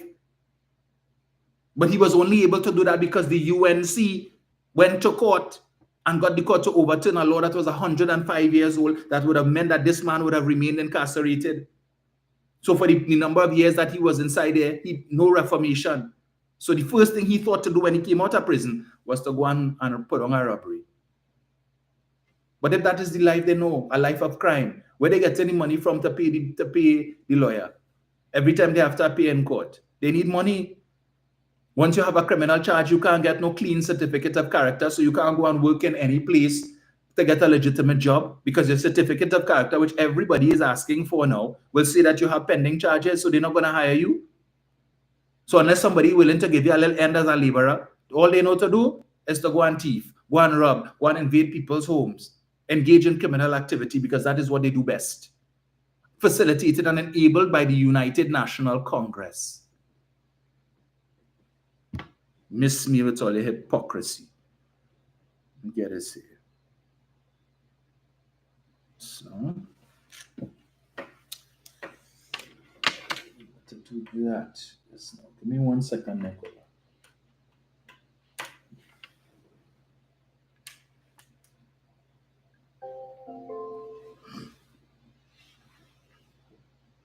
Let's connect this here. Hello, good morning. Yeah, morning, Dominic. Morning, sir. I have 2 points. You see one with the government workers, and you see the judiciary and the police. Those are my 2 points. But I'll go to the government workers first. I started to work in the 70s and 80s. I over 65, if you understand what I'm showing you. And in my time, work is 7 to 4. It's wasn't no 2 hours. Right. And you're making that productive day work for whatever you are paid, if you understand what I'm saying. Nowadays, as you're saying, the people want to go into the corporation because right now in these corporations, they need to get in money to get material to go and do work outside, if you understand me. Yes. So you come in the morning, you sit down and you waste all the time because you have no material for you to go and do the work. This is what's going on. Most of the time now, the government have monies to pay salaries. This is how strict the money problem is in Trinidad and Tobago. So that getting material to do the work is only 10% of that allotment just go to material. So we get that laziness coming from no material to go and do work. But I would like the reform of the local government to take place so that we would see how productive local government really is. Concerning the judiciary now, the judiciary and the police is in cahoots, just as we say. They shelving all these cases. Imagine Jack Warner before the court to be extradited. And you know what? I think he's spending a lot of money in this campaign for the UNC to win, so that he could stay here for the rest of his life, if you understand what I'm saying. Because right now, the same case you talk about, Monilal, Ramdin, Ramlogan, all of these people are them before the court, years now, and the next thing you know, the police will shelve all those cases. So I think we have to get more investigative journalists to find out why these cases not coming or why police dropping these cases. Thank you very much, Damani. Thank you, sir. And if the UNC was really interested, instead of only coming to talk nonsense about and file freedom of information request to know how much times Stuart Young recused himself and how many times Paris recused, you should be filing freedom of information requests on the police service to get information as to the status of these cases and these investigations. But they're not interested in Prison Gate because it involves two UNC attorneys. So they don't want to get any information with respect to that matter. Right? They're not interested. Am I right? Leave that so. And everything else that I should put that. Anyway. Just know the majority of criminals or the majority of politicians who have come before the courts in this country have come from the house of the rising sun. And they're always innocent. Always innocent.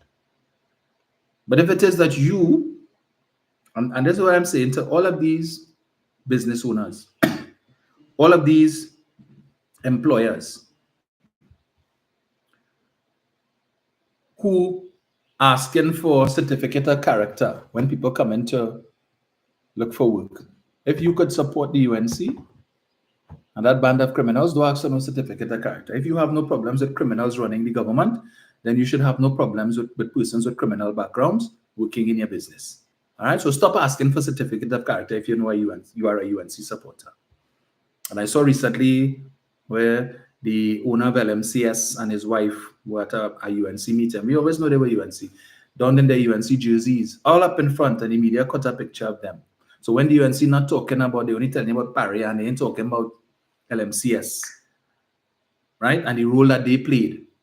And the fact that LMCS was also found to be culpable as well, aside from Paria, but they ain't talking about that. Just know, right? Just know. Anyway, so let me get this here. Trevor Briggs says same thing going on in the US with Supreme Court. It's not about right or wrong, but who is Democrat or Republican. So true. So very true. When it is that we can't depend on the courts, something wrong. Eric. Morning, sir. Morning. Good morning to the listeners, the callers. Another segment of facts and commentaries. Firstly, let me apologize to some of the persons who is on Facebook that they cannot get access to the page because I don't know what is going on. Because some of them saying that they got blocked. They got blocked, yes. I'm trying to understand. Apparently, someone is trying to hack into the page. Because I know that we have a block list and we will actually see the persons who get blocked, but they are not seeing any persons who got blocked on the page. So apparently somebody is trying to, only UNC is trying to hack into the page. But don't worry, we will sort that out. Right. I would have listened to your contribution this morning, and it is very disturbing to see the level that the opposition is going at present. because we have a UNC candidate in the constituency of Moruga Tiboyan, right? That will be the Benjamin, right? Who would have made a very nasty, well, I shouldn't say nasty, but a disturbing post, right, that the USC Cabal would have picked up yesterday, right? And the post is stating, Michelle Benjamin, were you using your head when you gave your minions paint the Moruga Road yellow, or even when they took the same yellow paint and went to the St. Mary's Recreation Ground and wrote F Stuart, right where little kids go to play? What is really going on with all this? Can't even say I'm disappointed because I expected nothing better from all this, just based on what's in our money. And these are concerned citizens or residents in the Moruga area. Therefore, they have been last Saturday, and this is what the kind of people that come into your doorstep for you to give them your vote. Right? People, my fellow citizens of Trinidad and Tobago, take this up now. We have to make a crucial decision.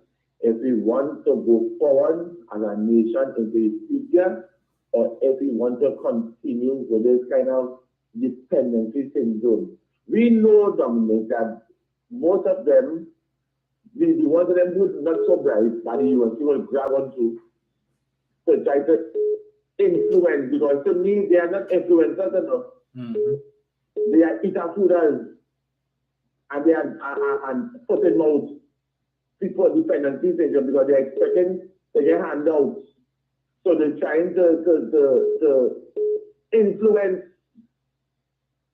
You imagine people like Matara, who she can influence? You're going after and be guilty for putting it into the school. It can look at the caliber of people that the UNC would have put towards you, the citizens, to tell them to vote for UNC. Half of them don't know the constitution in this country. Half of them don't know the laws and the legislation in this country. But telling you, yellow is the code. I today this morning, yellow is jaundice, yellow is pus, and yellow is urine. Right? People, we have to go out and do our civic duty to safeguard this country. The UNC opposition is no good to this country at this present time. And all the frivolous propaganda and lies and misinformation you're putting up on social media. You government, you the one with the one Onando, after that lies that they're putting in the public space, I have because that statement to correct that lie. Then going at anything possible just to cause problem in this country. You run it, you know why, Dominic? They find that the African continent should not have no ties in this country. Because Philip Alexander, that nasty gutter rat, racial way of thinking. Imagine you seeing me in parliament. You seeing that individual in parliament. Representing people. He shouldn't even have a proper conversation. That nasty racial undertone he put it on social media. Why the government went to Nigeria? Oh, it's about America, it's about Canada, it's about Mexico, it's about England. That's the kind of people that Kamala wants you to vote for. Coalition of interest. Who interest is seeking? Not my interest, not your interest. Right? People, this is a clarion call go out and do the civic duty. Election has consequences. The choices you make, you have to live with it for the next 5 years, the next 60 months, the next 1800 days. Sit down and know what all they have to do. People, the choice is yours. You don't want to see Dominic and Camille and Foster and Marvin, Gasidoli, all of these MPs and them in opposition who try to fight the common cause for all your representation. We don't want them to be begging that opposition for things for you all. We want to continue the progress. You understand? So people, election day, round the corner, get up, say your prayers on Monday 28th, go out in your numbers and vote resoundingly for your candidate of choice. 41 strong candidates across Trinidad and Tobago, not only in Trinidad, because we only have parties after you Trinidad alone. The other parties only Trinidad, like Tobago don't exist in India book. Right? So on election night, we have to join our hands together and we say, great is the PNM, great is the PNM, great is the PNM, and we have to succeed and we're going to take this country forward into the future for a brighter tomorrow. Dominic, this program has been well. Thank you, sir. Jenny. Hello.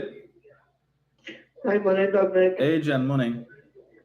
Montoya to Electoral and Senator Factor 17. Dominic, we have about 5 or 6 more days before the general election. Mm-hmm. I just want to say something this because there ain't much you could say again, but I will say this.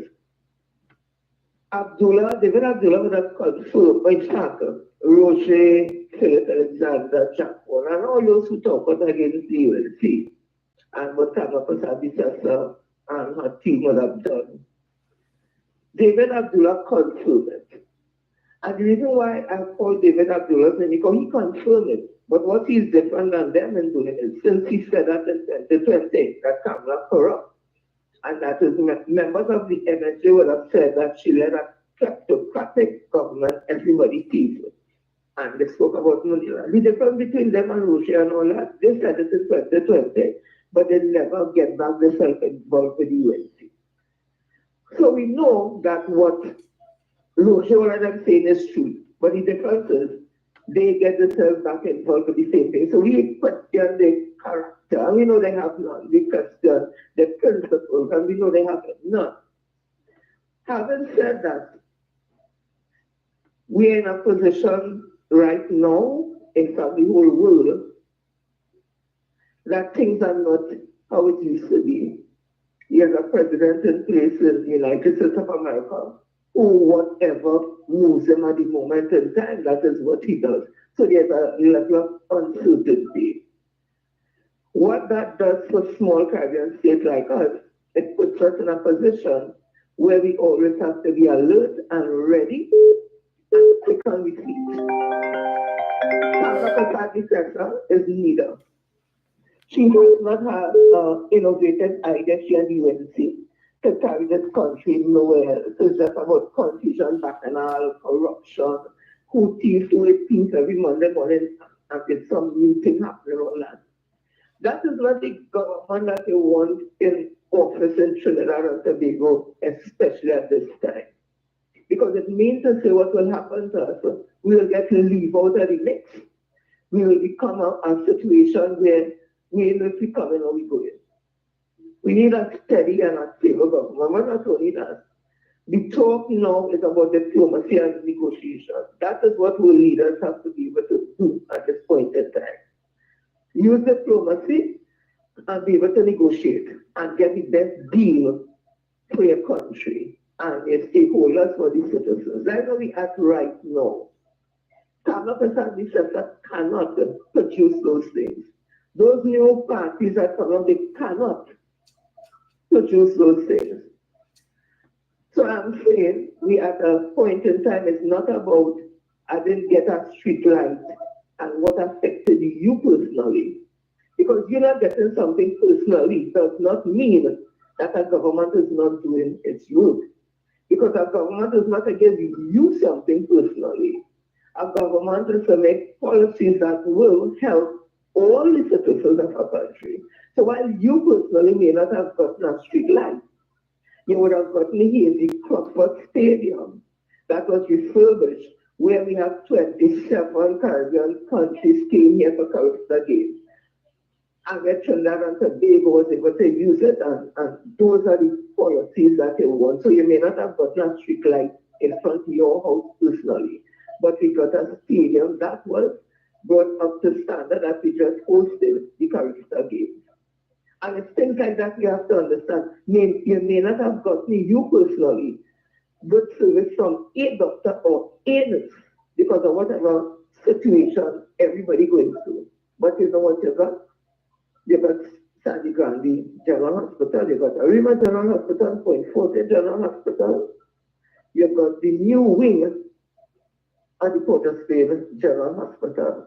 So that will affect all the lives of people in Trinidad and Tobago who fortunately or unfortunately will have some issue that they have to go to the hospital. So a doctor may not have treated you personally properly, or a nurse may have talked to you a particular way, or you may have had to sit down for 3-4 hours before you will see you personally.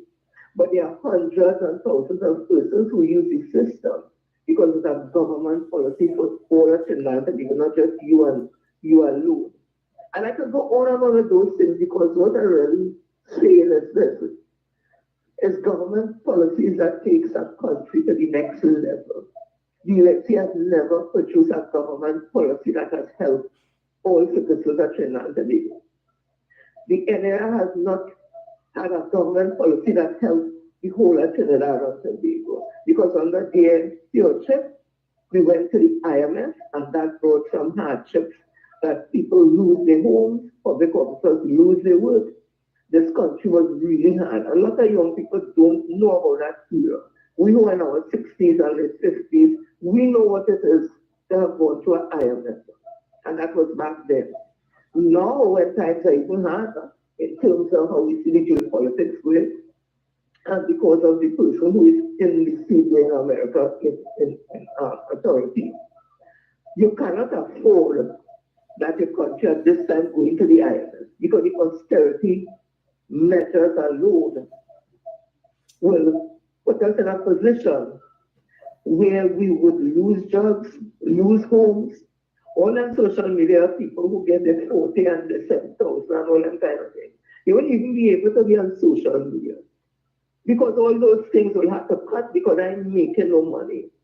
The little money you get, even if you try to save it, will be eaten up very quickly because of the austerity measures put in place where everything will be skyrocketed. Because if you have no control, no price, and no market competitive, demand and supply. You have the money, you buy it, you have the money, you stay without it. So I'm saying all this to say again, it's at this point in time. We have to make a decision if we want to go to the new chapter, this new era of the world, and this new era of Trinidad and Tobago.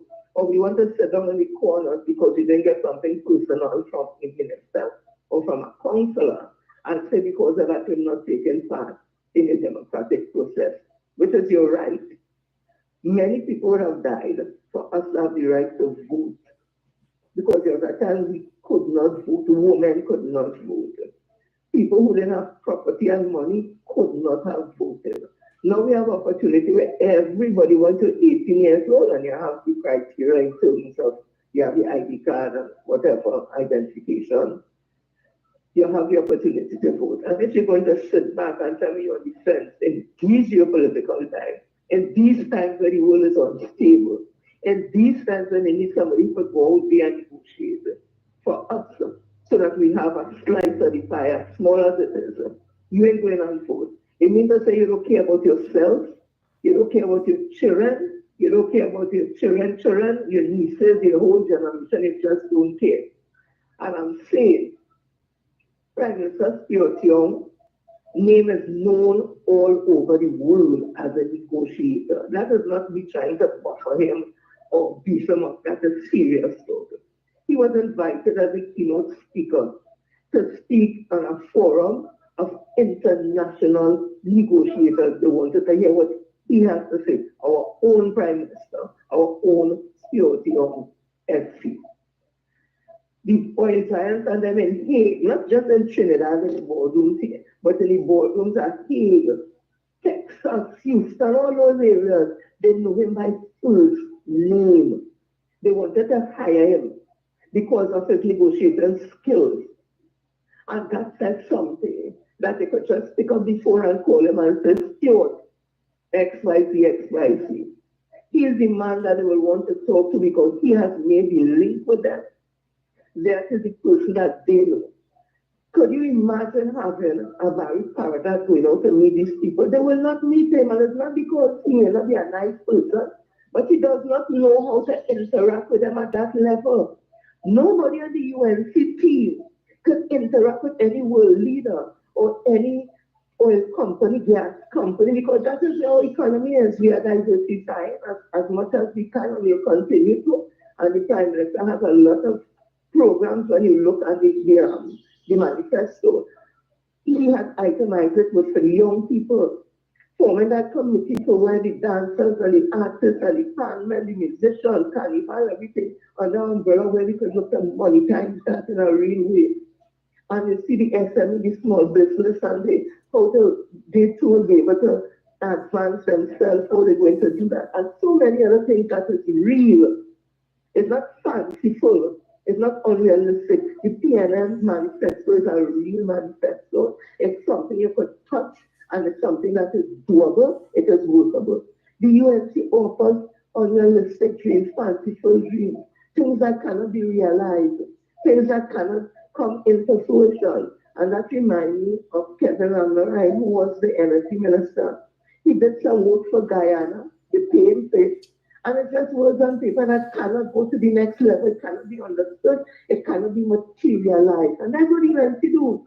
They put out things there that cannot be materialized, but it looks good on paper. It's just like the grass is green on the other side, and when you go on the other side, behind that greenness, you see it dry and nasty, but it paints in front and green. That is what the UNC does.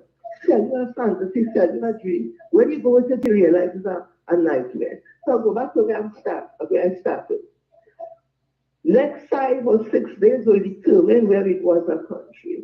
Are we going forward to a new chapter, or are we going to stay with Carlos as our predecessor and this country just suffer and die?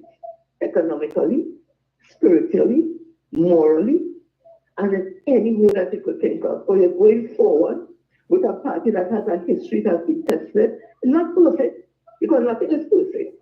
And with a prime minister who is not perfect either, because no man is perfect. We are all striving for perfection. But with a man who has a clear head on his shoulder, one who understands the geopolitics, one who understands the players in the games, the international players, and one who could go and speak to them without fear, but will stand up and defend Trinidad and Tobago and the stakeholders who are us, because he promised to fight for us. And he has been fighting for us since he came into Parliament 2015. And he continued to fight for the constituents of his constituency for the spin-off sentences. And by extension, he will fight, and he has said he will continue to fight for Trinidad and Tobago. Because when you go out there to negotiate in Japan, Hague, Houston, it's not just for his constituents and for the spin-off sentences. It is for the citizens at Trinidad and Tobago, whether you support the PNM or not, whether you just vote or not, whether it's Christian or not. Whoever you are, because this country is cosmopolitan, made up of different sectors, different people, different affiliations. But when he goes out to fight for us, or when he says fighting for us, he don't look at race, he look at the fact that we are all Trinidadians and Tobagonians, and that every creed and race find an equal place, and we have to build this country. So I'm appealing again, especially the young people. This is about all your future. We old, or you just call me old. But it's all your future. And if all you want to throw it away and say all your voices not be heard, all your voices won't be heard if you also take part in the process. And if voices can't be heard if you vote for a serious party. And it's the most serious political party it has. It's the People's National Movement. So on Monday, April the 20th, I implore you all, because it's only for feelers, we don't know it already. It's only young people like Dominic and Marvin Gonzalez and Shalfa Kucho and Ayana Webster Roy and Hans and Terry Marcel and Burchell and all of the young people. It's only for feelers, So go out and vote in the numbers, vote for credibility, vote for accountability, and again, PNM don't lock up nobody. You could give the evidence, the police get it, it's up to them. And if they fall short, the person with the evidence cannot be blamed for that. Go out and vote resoundingly for the People's National Movement. This is not about red over yellow, this is about future. Go out and vote resoundingly for the People's National Movement because this is about all your future. Thank you, Dominic, and go about blessed week ahead. Thank you, Jen.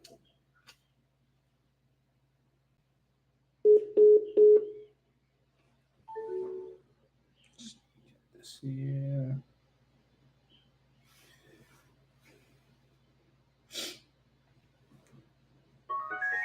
Hello, good morning. Hello. Hello. Hello, good morning. 308, morning.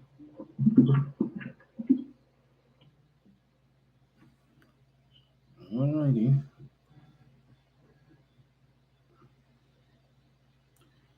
Hello, good morning. Hello. Morning. Dominic? Yes, sir. Yes, Dominic. How are you? I am good. Well, wonderful contribution from Jenny. I just want to tell you citizens of Trinidad and Tobago the right thing to know. There are about 6 days of decision day. Either they want to go into progress or you go into regression. Right? Don't shoot the messenger. If you want some stable, good governance, and the way how the world is going right now, you need persons who are the right song of mind and sober. You understand the next you will sober. Mm-hmm. And if people could go out of their thought and reach their vote on Africa side, it's the bridge that is never used. And they take a message. If you follow up on the messages on the coast from people like Trevor Maraj and Victor Roberts, who really bury the beast of that party, and should tell you that that particular yellow team is not strict about in this country. And it is very funny and damning that people who were probably 10 years and 2 years old have conversed about doing tennis for Canada and now they are adults now. This triple talk about want to give them a chance. I want them to try really to learn by Caratan. And it's not about banditry and nothing. It's about extortion, racketeering, opening the box. But apparently, some Canadians don't know the positive crime at all. And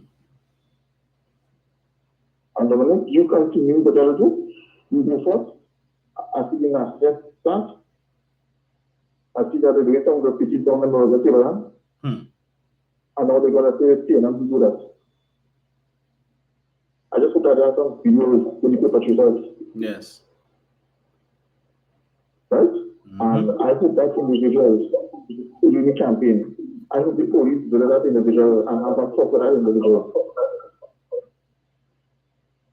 Right? Correct.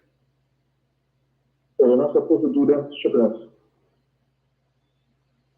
And the good lady who traveled on the truck, is she walking or she traveling in the truck? On the truck. So she can't walk. Not far. And that what they want to put up a kind of study. Whatever happens. That's again, you have a really Dominic. You too, sir. Because I heard of you. I hope your finance strong, good people. Would get your chill out and go. Hope you can find it, Dominic. Thank you.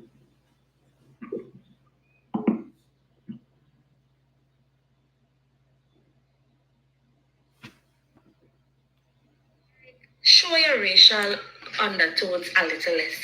You know, this was the first thing I see when I wake up this morning. And I must say, it was a very upsetting discovery to see that these are the kinds of people who are aspiring to be leaders of this country. How dare you suggest that nobody wants to go to Nigeria? Trinidadians want to go to America, Canada, England. Been there, done that. There are many of us, descendants of these same Nigerians from the Benin tribe, right? You have Yoruba tribes. You have Igbo tribes, a host of different tribes of persons who came to the Caribbean here, and due to the perils of chattel slavery, we as present-day African descendants, we as the African diaspora lack that connection with the motherland. And there are a lot of persons who would love and take advantage of any opportunity to go to Nigeria or even any other African nation like Ghana, especially those in West Africa, because that is where we came from. So how dare you come now and suggest that we don't want to go there? Why? Because you have this elitist perspective and you have your biases pertaining to Nigeria, because what? How the media portrays Nigeria. Nigeria is very developed and has a lot of attraction. In fact, it is ranked in the top 30 of world economies. Nigeria is a booming country with lots of opportunity for oil and other forms of trade that Trinidad and Tobago can directly benefit from. And on top of that, this is the first time that any Caribbean country, I repeat, any Caribbean country will now have this opportunity to get direct flights from the Caribbean to Nigeria. So for you to come, I know this is the political season, and I know that we are, polarized differently. But for you to undermine the value in this and downplay Nigerians who don't speak for Trinidadians, at least don't speak for the Black community. People have been talking about repatriation efforts. People have been yearning for that deeper connection, and that's what you're going to come and say. Continue to show us that you are for the plantocracy, because hear this, you want us to go to countries like England. Colonizers, been there, done that, trust me, I've been there, done that, but still, these are the countries that we look up to. Instead of us encouraging people to connect with the origins and the roots, you discourage that. No, go to England, go to America. The same America that's trying to oppress smaller nations right now. The same America, right, that trying to cut our strings and dictate to us as a sovereign nation who we should and shouldn't do business with. These are the countries that you all place on a high pedestal. But no, I come here to defend my Nigeria. We would go. You don't have to go, but we will. Right. So out of the mouths of the young people there, right, who are also taking offense to Mr. Alexander's statement. Of course, there will be no condemnation coming from the leadership of the UNC in respect of that statement. The disrespect that is being shown, not just to Nigeria, but to the African continent as a whole. But I wonder if it is that a similar agreement had been signed with India, if Mr. Alexander would have put out a similar post, at risk of annoying or at risk of disrespecting the East Indian community and the East Indian support base of the UNC. But clearly he has no regard for those persons of African descent who support the UNC whether they take offense or not. This is the same man who a few months ago would have put out a post on his Facebook page stating that persons of African descent in Trinidad and Tobago serve only two purposes, and that is as laborers and consumers. That persons of African descent don't own businesses, so therefore we do not make any, that type of contribution to the society, essentially. Laborers, consumers. Everybody else, they run in business and they make a more meaningful contribution. This is the same man who put out a post a couple of years ago claiming that there were over 30,000 Africans in the prison system in Trinidad and Tobago incarcerated. And a simple Google search showed that was untrue, that in fact, the total prison population of Trinidad and Tobago, comprising all the different races, is less than 6,000 persons. But he said 30,000 persons of African descent, young black Africans in the prison. Hello, good morning. Morning, Dominic. Hi, Zina. What boy? Pressure. Don't get our phone. Thanks. Listen to me. I am so pleased to hear that young lady, and that is a young lady, and she's always well versed in what she has to say. I'm very proud of her. You see that was said, that was just in wicked and nasty, and it has a racial undertone to it. So, and I wouldn't even listen to it. Let me tell you something, Dominic. Which young people would sit down and they just take out and listen, because I don't really like to listen to UNC meetings. But if you have to choose, listen to their manifesto. When you listen to somebody who says that they want to change up the dirty float money that we have here now and let it run with what is done with the other countries, you know what that means. People done balling for the price of foodstuffs and things here. So what you think it will be? Will it be any better for us in this country here, where we import the majority of things? Mm-hmm. When you hear that she will accusing the media, some media houses, of taking less money or none at all from the PNM for the ads. But when we win, we will be coming for you. We will be coming. That is Trump behavior. So listen to all those things. Listen to what she's offering and ask yourself where the money is coming from that will make your life any better. That is just a pie in the sky story she coming with. So people, don't be fooled. 28th of April, go out there early, drink all your Balizé tea, draw it from the night before. Drink it up early, drink all your tea and head to the polls, or you know what to do. Ram all the finger by the Balizé. Thank you, Dominic. That's all I have to tell people now. Listen, all you pay attention and stop listening to stupid talk. Pay attention to what she is saying. It makes no sense. Thank you, Dominic. Thank you, Zina.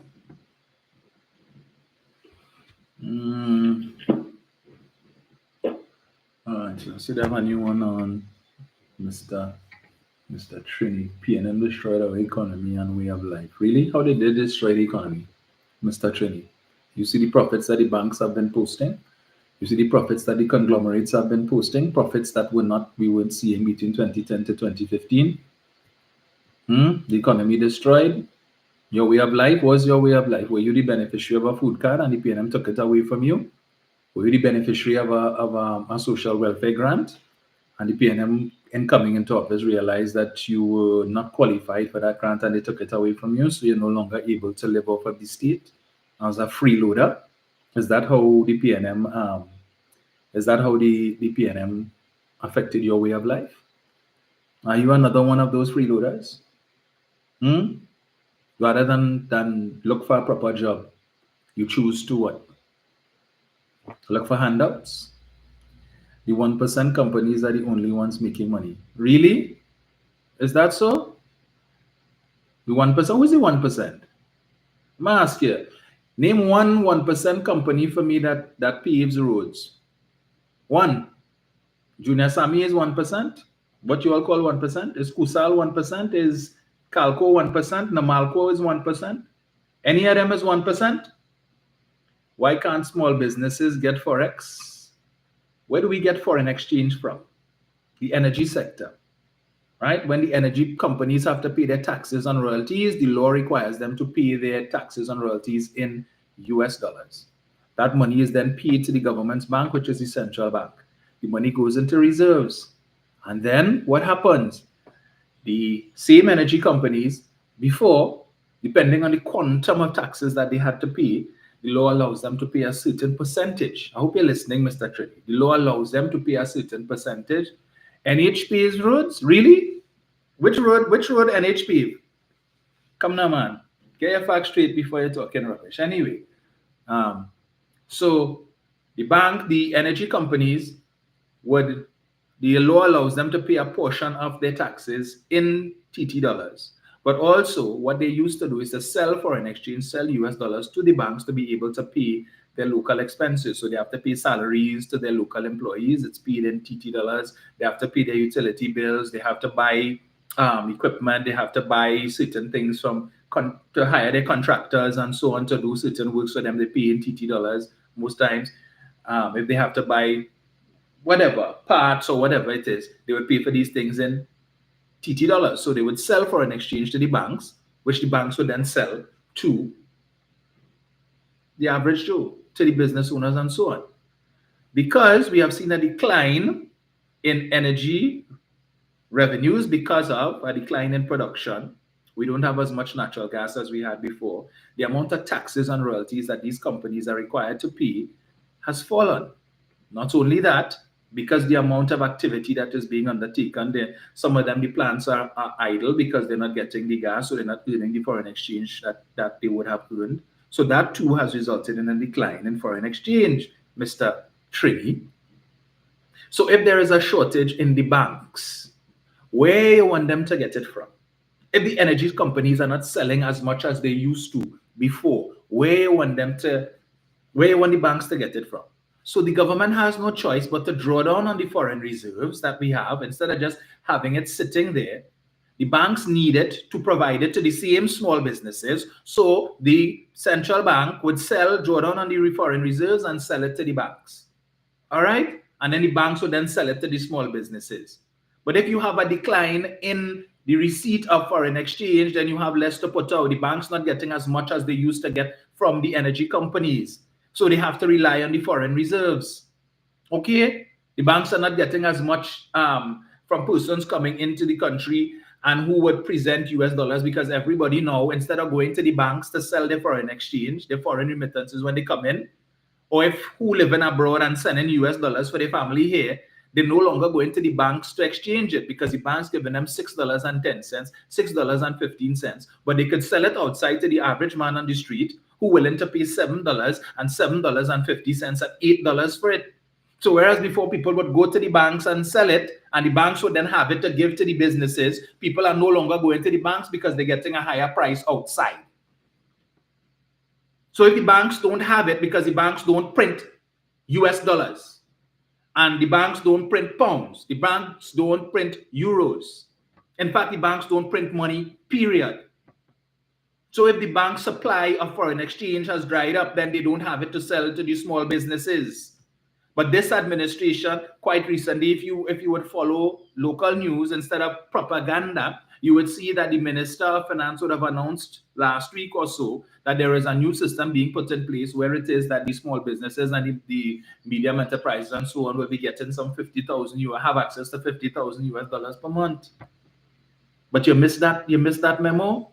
How is the UNC? Should they come into office? How will they generate the foreign exchange? Now, they said, understand, they are not going to engage in the managed flows, which means, unlike what this administration has been doing, drawing down on the country's foreign reserves and providing some of it to the banks so that the banks could provide it to the small businesses, they are not going to do that. So the banks have to fight up how they will. You know what that means? The banks have to fight up with whatever they have, which means the price has to go up, because when demand is high and supply is low, how do you achieve equilibrium? You increase the price of the good or the product until the amount that is demanded is equates with the with the price, with that particular price point. So UNC is saying they will not draw down on the country's foreign reserves. So however the banks get the foreign exchange, they are not concerned with that. And if the banks want to manage the little bit that they have, the only way they could do that is to increase the price. So the TT dollar, so the price will go up. The markets, according to the UNC's National Economic Transformation Plan, will determine the price of the US dollar, because the government will no longer, under UNC government, supply would not be provided by the central bank. So the price will go up. You know what that means? So while you're talking about the PNM destroy their way of life, the importer, who right now spending $6.79 per TT dollar, per US dollar, to be able to import stuff, if he now has to pay the banks, or the money he get from the bank, it costing him 10 US dollars, 10 TT dollars for $1 US, it means then it's costing him more to import. And he needs to make back that extra money that he will now have to spend to buy US. How is he going to do that? By increasing the price of everything that he imports. Because he is not going to absorb the loss that he will suffer from having to pay higher prices for US dollars. Okay? So when it is, Kamala says in her National Economic Transformation Plan that they are going to allow the TT dollar to slide based on a crawling band, they're calling it a crawling band. But again, if you allow market forces to determine the exchange rate, it's not a crawling band. When this administration came in, the price of a US dollar was about $6.56 TT. And within the space of about a year or so, it went to $6.79, and that is when the government started to intervene with the country's foreign reserves. But I would have read for you all an article where from 2014, the then central bank governor appointed by the UNC spoke to that issue of they had already started drawing down on the country's reserves because of the shortage in foreign exchange. Since 2014, it started under him. And it became more exacerbated when more of you trainees decided that all you love everything foreign. And the banks decided to give who didn't have credit cards before, the banks started giving you all credit cards with US dollar limits. And everybody decided now they want to shop online because it's cheaper to shop online and bring stuff in than to go into the stores and purchase with your credit card on the TT side. But when you use your credit card and you make US purchases, these US purchases have to be settled in US dollars. So the banks have to find the US dollars to satisfy these remittances to be able to pay in US dollars. You understand? The former Minister of Finance, Colin Membert, would have told us a few months ago that based on the information provided to him, that the banks increased the amount of credit cards on issue, increased by 50%. There are more people holding credit cards today than there was holding in 2015. More people shopping online and demanding US dollars. So when you figure you go online and you pull up Amazon and you put 15 things in your cart and then you click to check out and you check out. All right? That has to be paid for in US dollars. There are more people doing that today than were doing that between 2010 to 2015. So that the demand for US is greater today, Mr. Trini, than it was then. Hence the pressure that is being placed. So demand has gone up, but supply has fallen. That is not going to be fixed anytime soon. Unless you all have billions of US dollars sitting somewhere that you plan, should the UNC win, that you're just going to bring it and flood the market. All right? Or unless you plan some magical way to dampen demand for US dollars. Take a drive around the country and you will see the same economy that, well, let's say the PNM mashup. We're seeing more new businesses being established, more new facilities. So we see Eastgate Mall in Twin City. That wasn't there when Kamala was Prime Minister. When the economy was booming and it was the best it's ever been. Mr. Abood, who's a billionaire, didn't decide to build a mall in Twin City when Kamala was Prime Minister, when the economy was booming. But he decided to do that in a dead economy. When you drive down Nassau Ramaya Road on the southbound heading from where the Ministry of Agriculture is, all the way down to Price Plaza, and even before that, Heartland Plaza, all those places were not there when Kamala was Prime Minister. M6 Plaza wasn't there, and Extra Food Plaza and Price and Pennywise Plaza. All of these entities were not there in the booming economy under Prasad Bisasa. The land was there, but these businesses were not there. When did these businesses come into place? Under the dead economy that you say Keith Rowley and the PNM mashup. So apparently the owners of these malls and so on didn't get the memo that the economy in a mess and it mash up, because they're spending hundreds of millions of dollars to build. And most of these facilities, the kiosks and the stores, most of them are fully tenanted. Fully tenanted. Go up to the bowling alley in Eastgate Mall that we didn't have in this country before. Mr. Abu didn't see it fit to put in a bowling alley between 2010 to 2015 when, according to you, Mr. Trini, the economy was the best it ever was and it was booming. He didn't put one then, but he put it in, he decided to build that in the dead economy. And when you go to this bowling alley and you see how it ram out, it's free. All who suffering and can't afford and they can't pay this and they can't pay that, but they could go to the bowling alley and all of the other stores. Go to Eastgate Mall at any time of the day. Car park ram out. People go into what? Window shop? What they go into there for?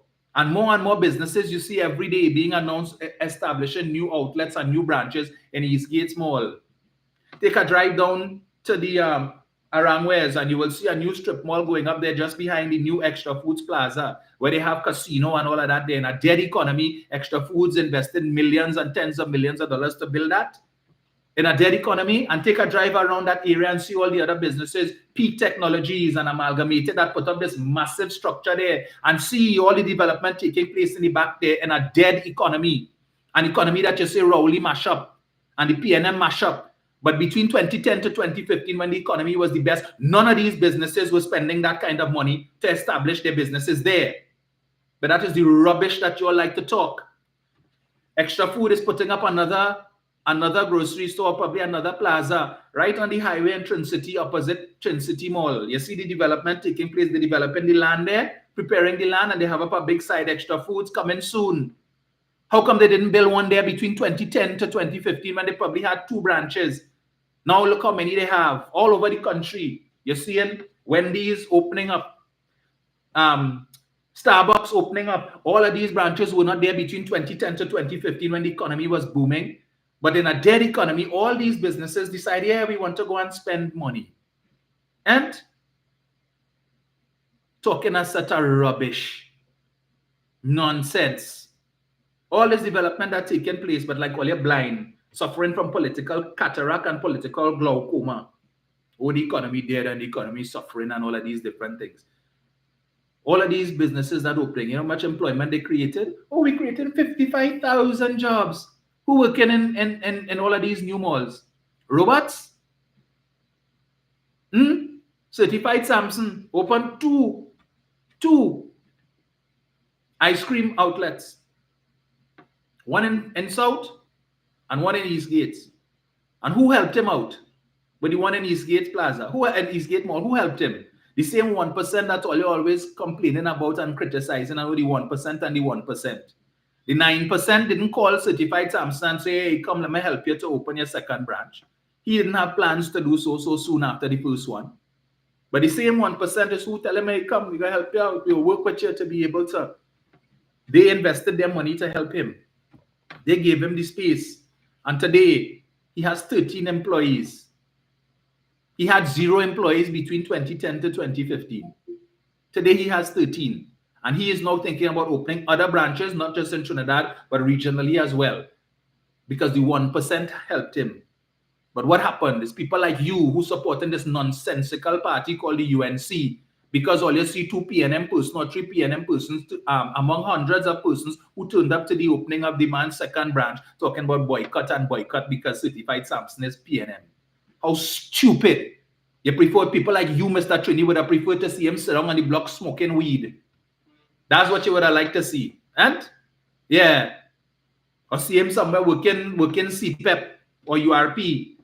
But to see a black man, a man of African descent, young man like him, have 2 branches.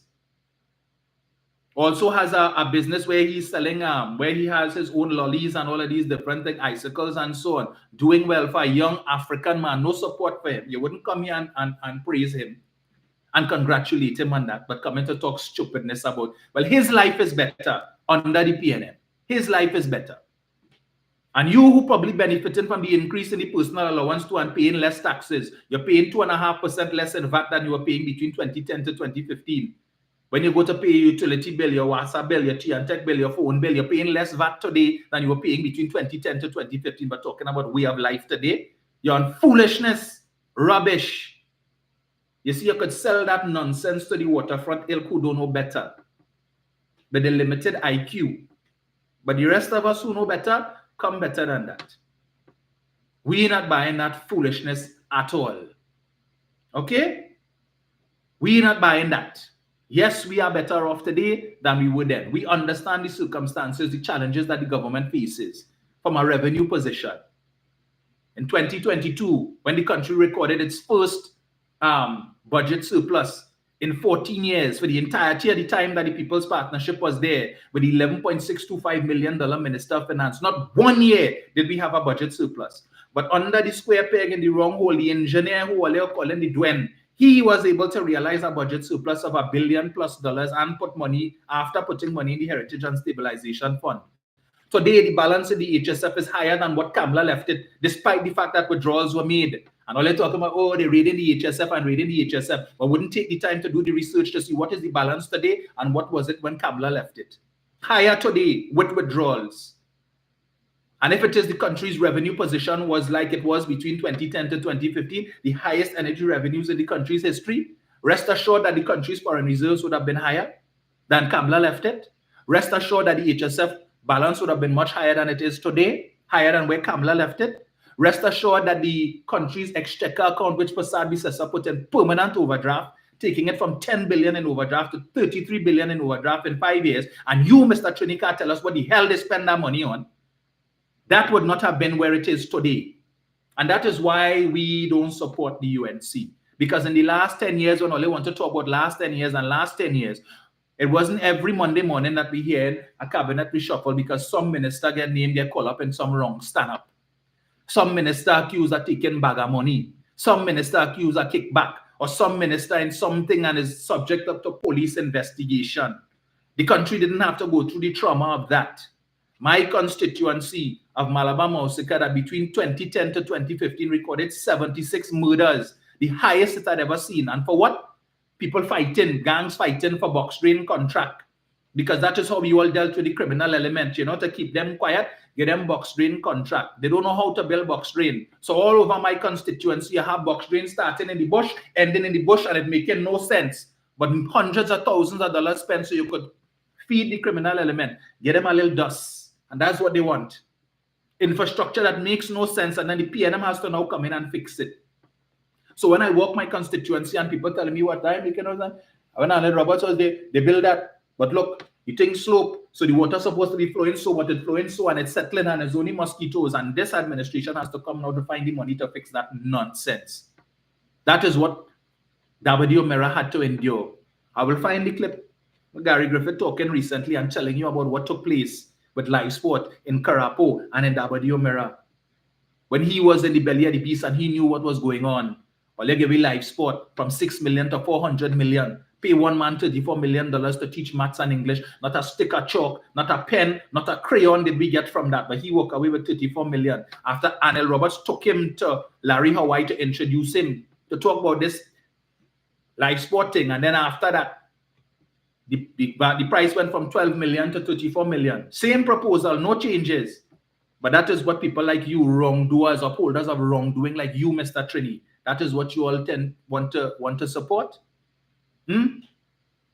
Where you have ministers of government calling CEOs of state enterprises and giving them instructions to prepare $1 million checks and bring it to the minister so that he could go and deliver it to the contractor.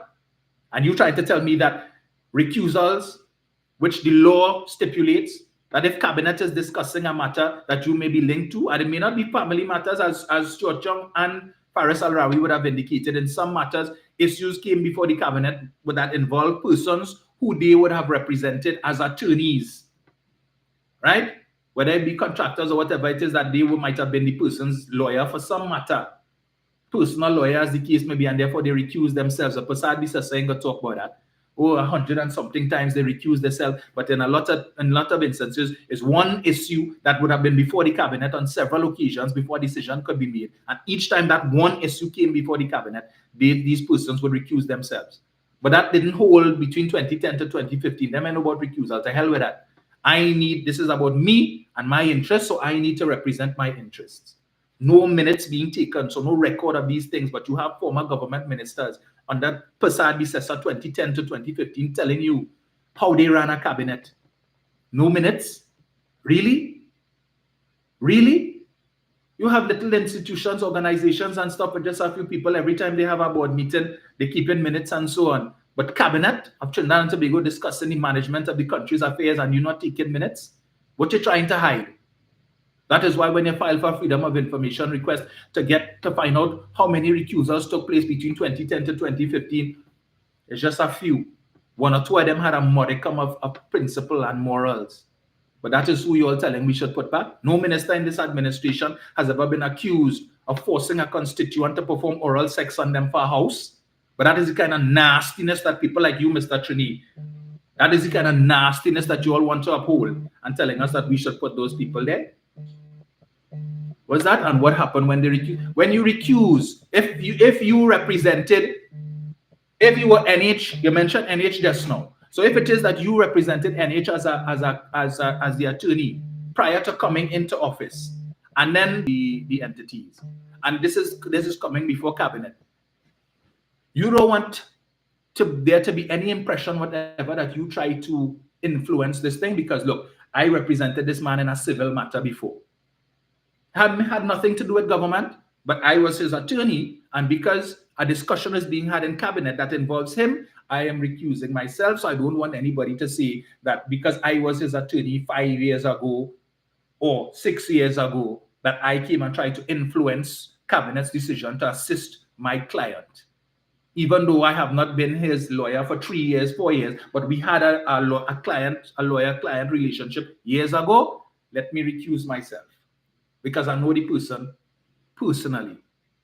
But when it is Mary King, remember Mary King, who was a government under the PP? She was the first minister to be fired when her ministry was given out contract for some IT project, and her son put in a bid, and they said she sat in on the evaluation, the tender evaluation. If she had not been exposed, why didn't she recuse herself? It's not to say as a friend or something, you know. Your son put in a bid, and you were there, and you participated in that evaluation process. Where were you, Mr. Trini? You supported that? Should she have recused herself, or was it correct for her to do what she did that resulted in her being fired? How much more of that took place? We don't know, but that one got exposed. Recusal, that is what recusal means. So if there's one issue, so again, I gave you the example. So if it is that you are evaluating a particular project and there are certain contracts or whatever, because there are certain decisions that the cabinet will take. If it takes the cabinet 15 meetings to come to a decision, if this matter comes before cabinet 15 times, then every time it comes up, you have to recuse yourself. You don't say, well, I recuse myself the first time, the second time. So the next 13 times, you don't recuse yourself. You do not want to be accused of being a part of this discussion in any way, form, or fashion. So if it came up 15 times for discussions before cabinet made a decision, you recuse yourself 15 times, not 2 and 3. That is how it works. If it is that Stuart Young's brother, he didn't own the company, he didn't own NCD, he just happened to be a senior employee there. And if it is that the government is looking to borrow and you have several different companies presenting themselves and making presentations, proposals, so they want to put in a bid, as the case may be, for cabinet consideration. Stuart Young recused himself because his brother is a senior executive there, and he doesn't want it to seem as if he influenced to say, well, here what now? Well, I know my brother is the CEO there, or wherever it is, his position and stuff. He recused himself. If government is contemplating renting a building that is owned by a family member of Faris, Faris recuses himself. So Faris doesn't have the opportunity to come and present or represent for his in-laws to say, well, hey, well, here what not get them a blind. We will. They say 600,000 a month, but we willing to do 500,000. No, you are not to be a part of this. Recuse yourself. And if it takes 5 or 10 meetings of cabinet to make a decision on that, then so be it. Sometimes they present, cabinet would look at and it is important to note, there is a division in the ministry, in government, that is responsible for going out and look for these properties. I recall when the National Trust upstairs, Mercedes-Benz on a floor, occupying a piece of a floor, not the whole floor. Upstairs, Mercedes-Benz on Sackville Street. And a decision was taken that they wanted to move because you couldn't put up signage. The Mercedes, the owners of the property say, you can't put up no signage. So people looking for the National Trust, there's no signage to say, well, this is where they are. So you pass it and you see Mercedes and you say, but this is where the National Trust is supposed to be. And the space simply was not sufficient, so they needed to move. And so reached out to Presdy, and Presdy would have provided us with some of the potential properties that we could look at. And we went and we looked at some of these properties and so on. They were paying $84,000 a month in rent for that piece of space, piece of floor, upstairs Mercedes, $84,000 a month. And so that was the basic budget that we were looking at when we wanted to move, to get a space of our own. And then we looked at a couple buildings and we had decided on one, and I think Gray Street or so on, and we're in negotiations with them. And then the government announced that they were going to give Millefleur, having refurbished Millefleur, that they were going to give it to the National Trust at its headquarters. Today, the government is not spending 84,000, 8,400, or even 84 cents in rent for the National Trust headquarters because Millefleur is state-owned. All right? So they went from paying $84,000 a month in rent to zero. Today, Millefleur, the National Trust, Millefleur is now earning its keep. Everybody want to have a wedding reception there, or a birthday reception, or they want to have a retirement party there. You have companies wanting to do ads and coming and using Millefleur. You have carnival bands that renting Millefleur for the distribution of costumes. They're using Millefleur to do their ads, to take pictures for their costumes and so on. All kind of thing. Almost every weekend, you have an event taking place, a paid event taking place there. Hannah Junura during Carnival would have had her fete. Marshall performed and they put up a little stage in front. All of that. Millefleur is earning money today to assist with its upkeep so that is less stress on the state, less reliance on the state. But between 2010 to 2015, Millefleur was just blocked up, boarded up, on the verge of collapse. Wasn't making any money, was a drain on the state. Today, it is earning its keep. So when you want to come and talk nonsense, these are the things that people need to vote on. 5 years, 3 months, and 14 days, President's House, looking like I don't know what. Right? One of our heritage houses that we should take care with.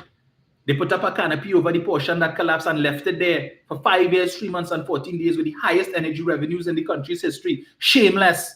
Meanwhile, the president at the time receiving $20-something thousand a month as a housing allowance because the president's house was not available and they had to spend millions of dollars to renovate the cottage behind. That controversy that was caused with that money having to be paid for housing allowance. Today, it is fully refurbished and in use. So the government no longer has to spend money when they need to have an event or the president needs to have an event and you have to hire out and rent out certain spaces to hold events hosted by the president.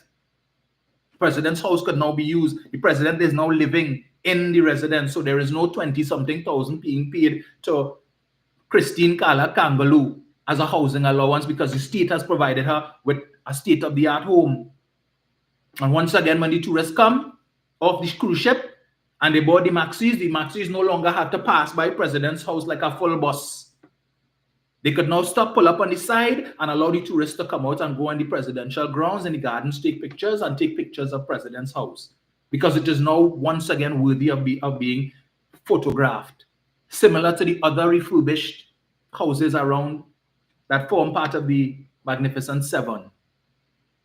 Between 2010 to 2015, the Maxis weren't stopping there. If they stop opposite the Magnificent Seven, it's so that the tourists could get a drink of coconut water and you head out. No pictures to be taken because there was nothing, all around was just an eyesore. But you wouldn't give the government credit for that. Oh, they mash up the economy and change the way of life. Really? Look at the building that now houses the Ministry of Foreign Affairs. That was the Ministry of Agriculture under them, 2010 to 2015. That building was disgraceful. Looking old and beat out. Could I use a coat of paint? It was desperately in need, shamelessly, but they just had it there. But the man who was minister then had no problem in buying a Porsche Cayenne. All the SUVs that they inherited from the Manning administration, that the Manning administration had purchased for the CHOGM and the Summit of the Americas when Barack Obama came here. They come in, oh, the government rob Manning and them spend how much money on vehicles and we go in and give back the country money. And they put up all these vehicles, these high-end vehicles that were some of them less than a year old. Put them up for auction to sell it off to their friends, family, and financiers, say, oh, they're going to give back the public money. And then go on and have to spend money to buy vehicles for the ministries when you could have simply, all these vehicles that were purchased, simply give them to the ministries to use. Right? You give some to the police service and then you auction off the rest. And how much money did you get back from it? But they had money to buy Porsche Cayenne because you say, you know, the Minister of Agriculture has to go certain places. Yeah, Prado wasn't good enough. He needed Porsche Cayenne. Today, that building is renovated, looking beautiful. Every time I pass around there, I can't help but remark at how this government was able to renovate that.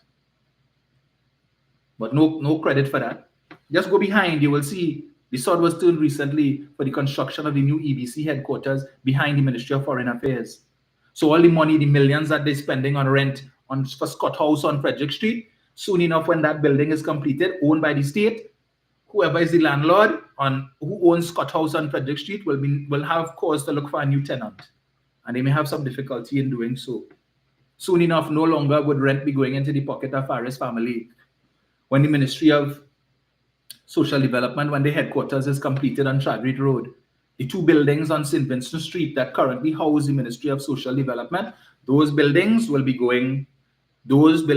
empty, and the Ministry of Social Development will be going in state-owned premises. So the millions in rent, the Ministry of Health that was paying $10 million a year for 3 floors in a building on Park Street, the corner of Park and Edward Street, no longer paying $10 million a year in rent because they have their own building. But Mr. Trini wouldn't talk about that. 66 new courtrooms, judicial center that was previously occupied by the parliament. And thank God Mr. Manning built those buildings so that the parliament had a place to be housed between 2010 to 2015, while the Red House was just under another canopy and nothing was being done for 5 years, 3 months, and 14 days. But this administration came in and finished the Red House. Today, the Red House has never looked better. No more canopy. Right? The companion building at the back as well, that was incorporated. Common sense. That is what you call common sense governance. Not the UNC who wanted to spend $950 million, almost $1 billion. This government did it for 441. QREP interchange, Diego Martin interchange. Budget far below what the UNC had budgeted to spend. But, the government they do nothing. Caranage Police Station, Diego Martin Sporting Complex, Diego Martin Regional Corporation Administrative Complex, right? And they have First Citizens Bank as a tenant, so they earn an income, they are landlords. UNC ever did anything like that? Swimming pool, Malabar, Maloney, Lavantil, Morva, the swimming pool in Malabar in my constituency oversubscribed. And you're walking, people saying, I feel like we need another pool, because we went there and we wanted to sign up for one of the many aquatic programs that they had, everything oversubscribed. Thank God that they put that pool there because it was needed and the constituents using it and benefiting from it. What did the UNC put in Malabar, Mausika, in W Mirror? What did Daniel Roberts put? Name one facility he put there that we could point to today that assisting the constituents. Name one. Nothing. His legacy is 76 murders. That is his legacy. And the lingering stench of crime and criminality that exists in certain pockets in the constituency because certain elements refuse to let go to that life that he led them to. That is why he was only there for 4 years. Persons regret ever giving him the vote. So miss me with this dotishness and this foolish talk. What did they do? How did they benefit these constituencies? What did they do for Arima? They come in to tell you, Arima this and Arima that. What did Roger Samuel do for Arima? He was fortunate he get a seat. What did Jairam Simangal do in La Hoqueta Talparo? What did he do? Foster Cummins gave them a brand new library. All they have an issue with that, oh, people don't use library no more and whatnot. Really? They don't use libraries because apparently, as far as you are concerned, the only thing a library does, you go and read books.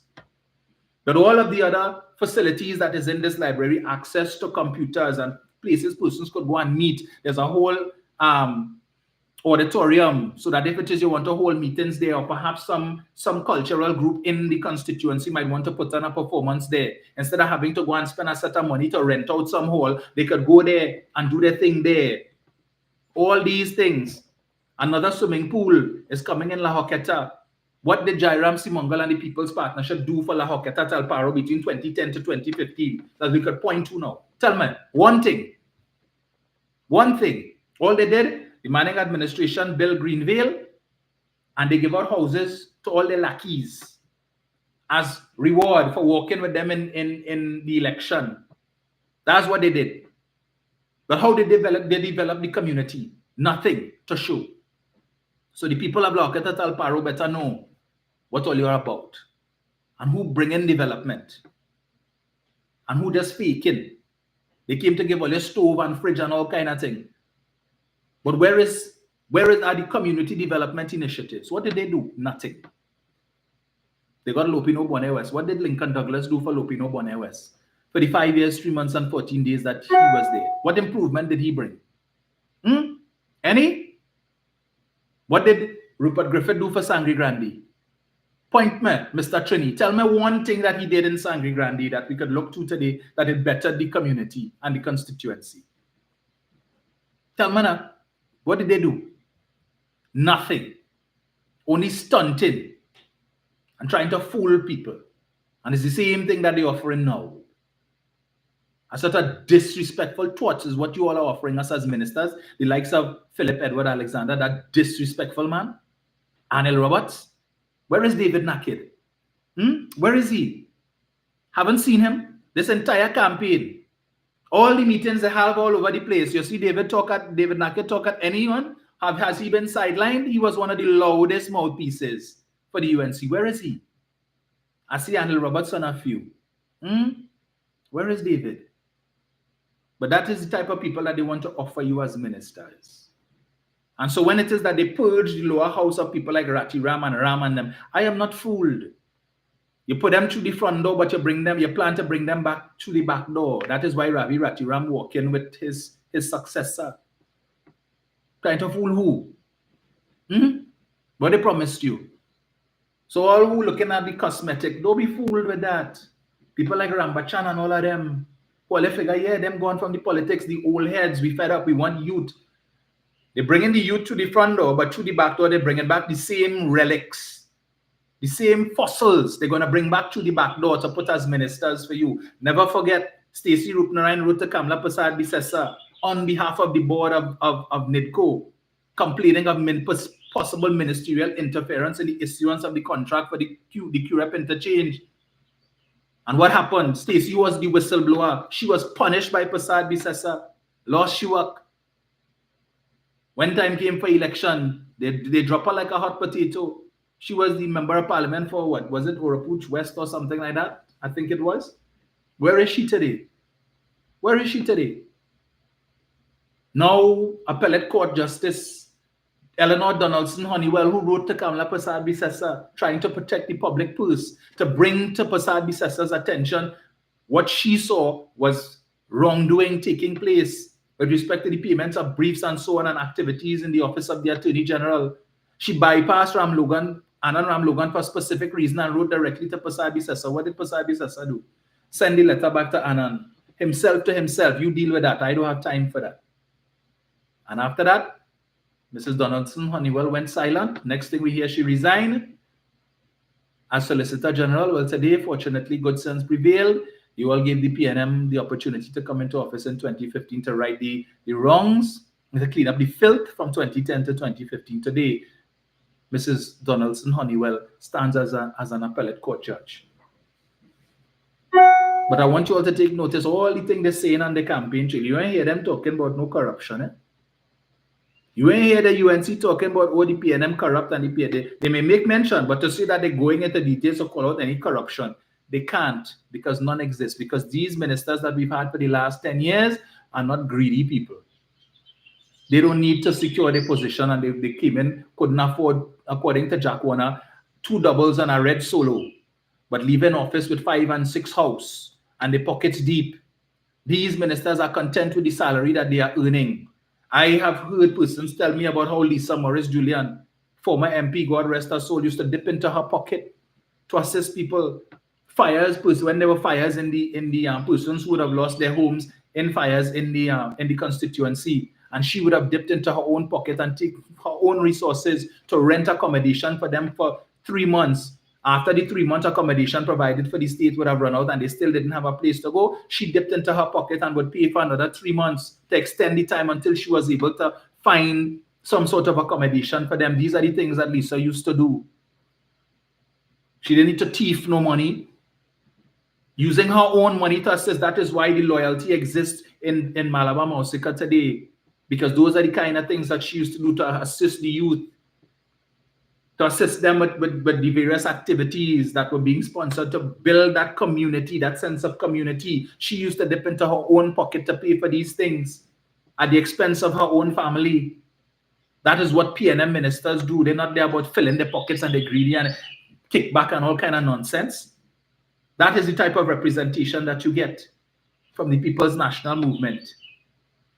Not people giving contract and engaging in fraud and bid rigging and conspiracy, buying car, taking advantage of the perks that you get as a parliamentarian to buy $1 million vehicles so your partner could drive it.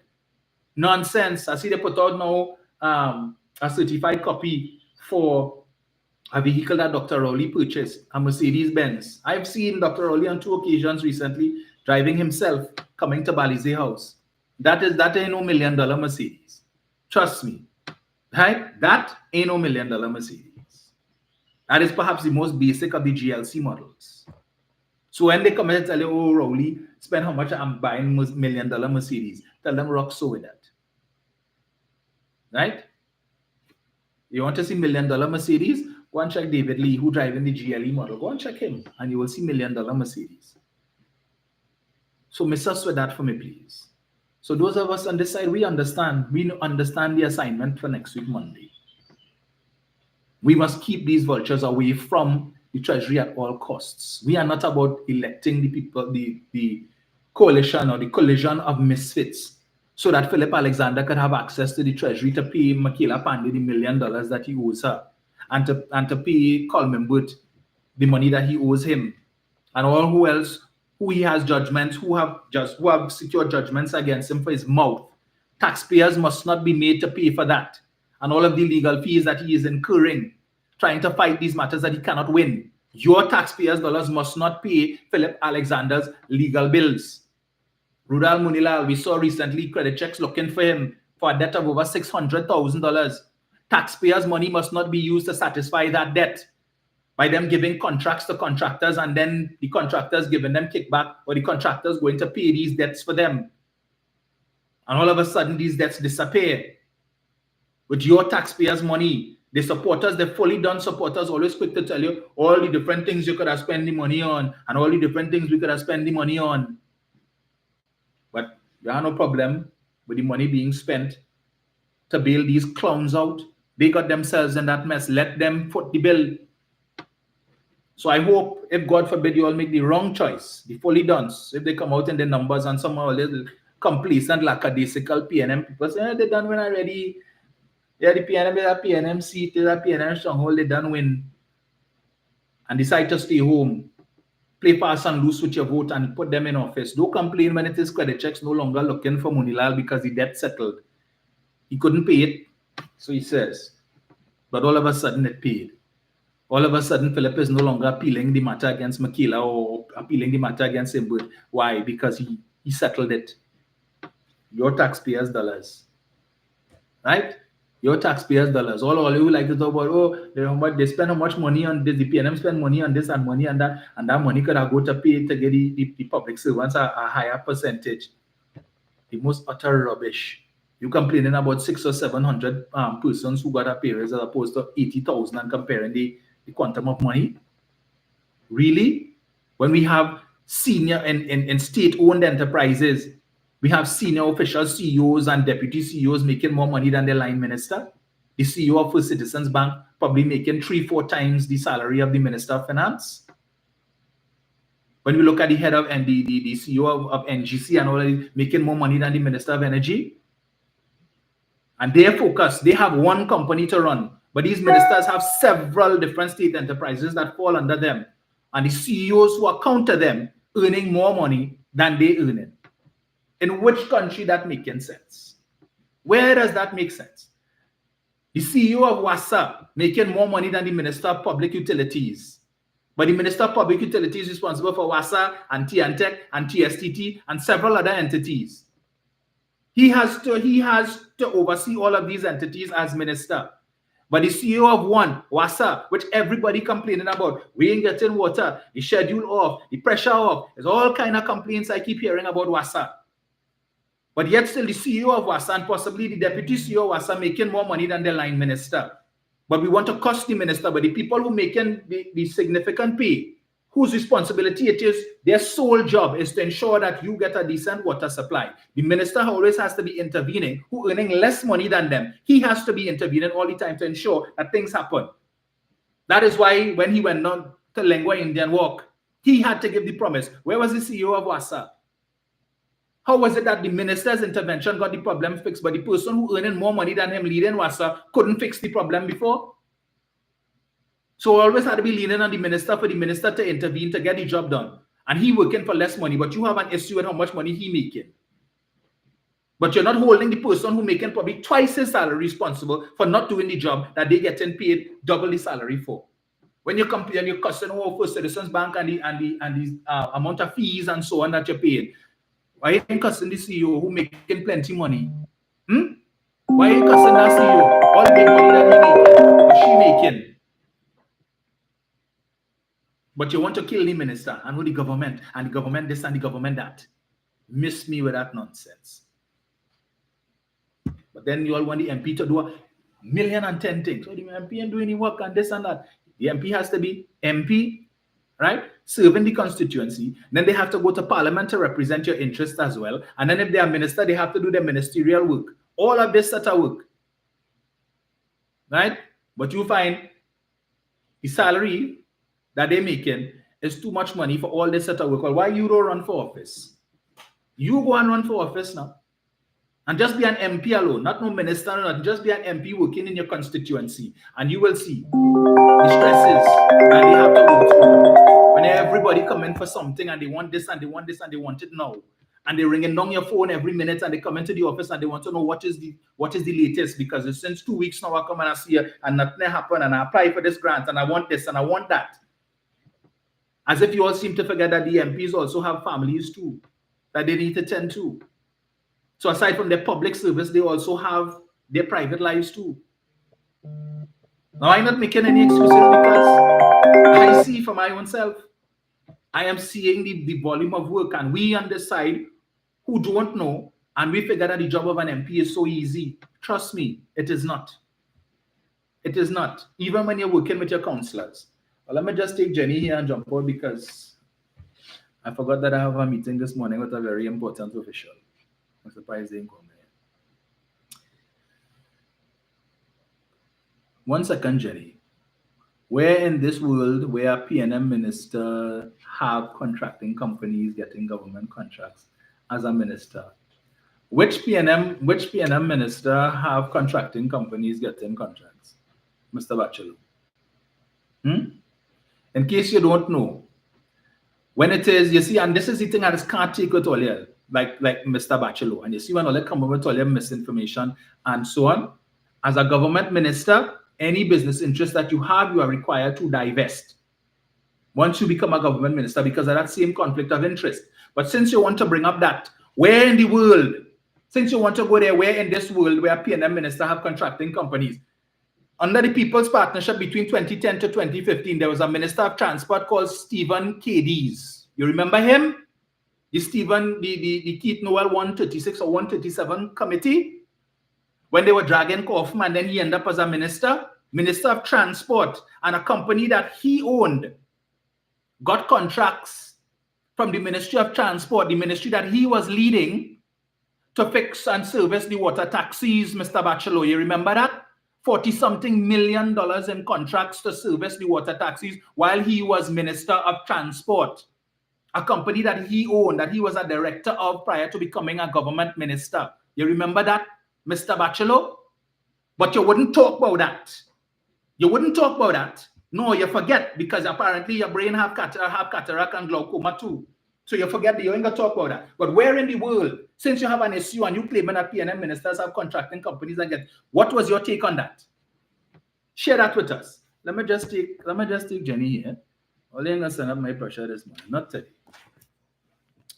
After Jenny, I go on because yeah. One sec, Jen.